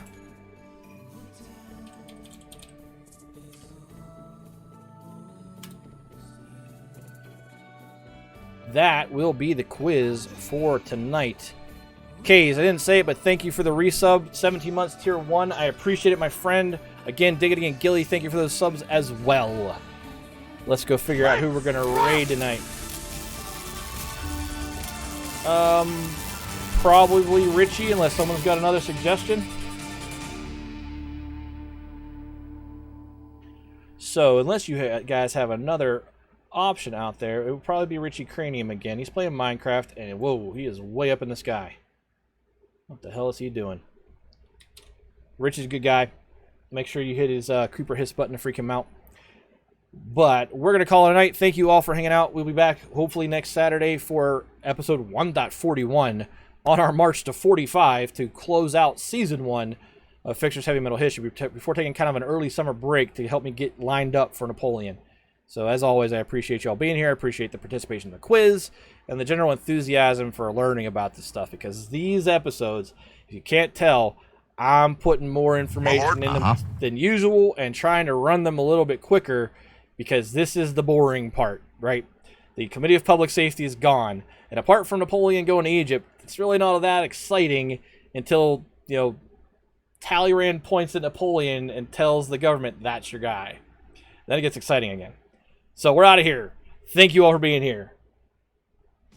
Make sure you follow my good friend Dustin Monday through Friday. Click the link in the chat to go over to his channel Monday through Friday, 7:30 to 10:30 a.m. Eastern Time. And then most days after him, you can find my friend Carmanu Monday through Friday, 10 a.m. to 1 p.m. Eastern Time. Also, link in the chat for you to click. As well as you heard him talking in chat tonight, my friend Gilius. Monday, Tuesday, now maybe Wednesday instead of Thursday and Friday, 6 p.m. Eastern Time to 8 p.m. Eastern Time. Then as well, Intent Rocket was playing Phoenix this morning. Her schedule is impossible to predict, but give her a follow. And as always, make sure you go over and give CF Live a follow. The man's done a lot of work for this channel. He's a good guy, good friend of mine. And then he said hi at the beginning as one of the newly resubscribed, Mr. Land Diggity. Give my friend there a follow as well. We're out of here. We're gonna go raid Richie Cranium. Thanks as always for being here. I appreciate it. You guys have a good weekend.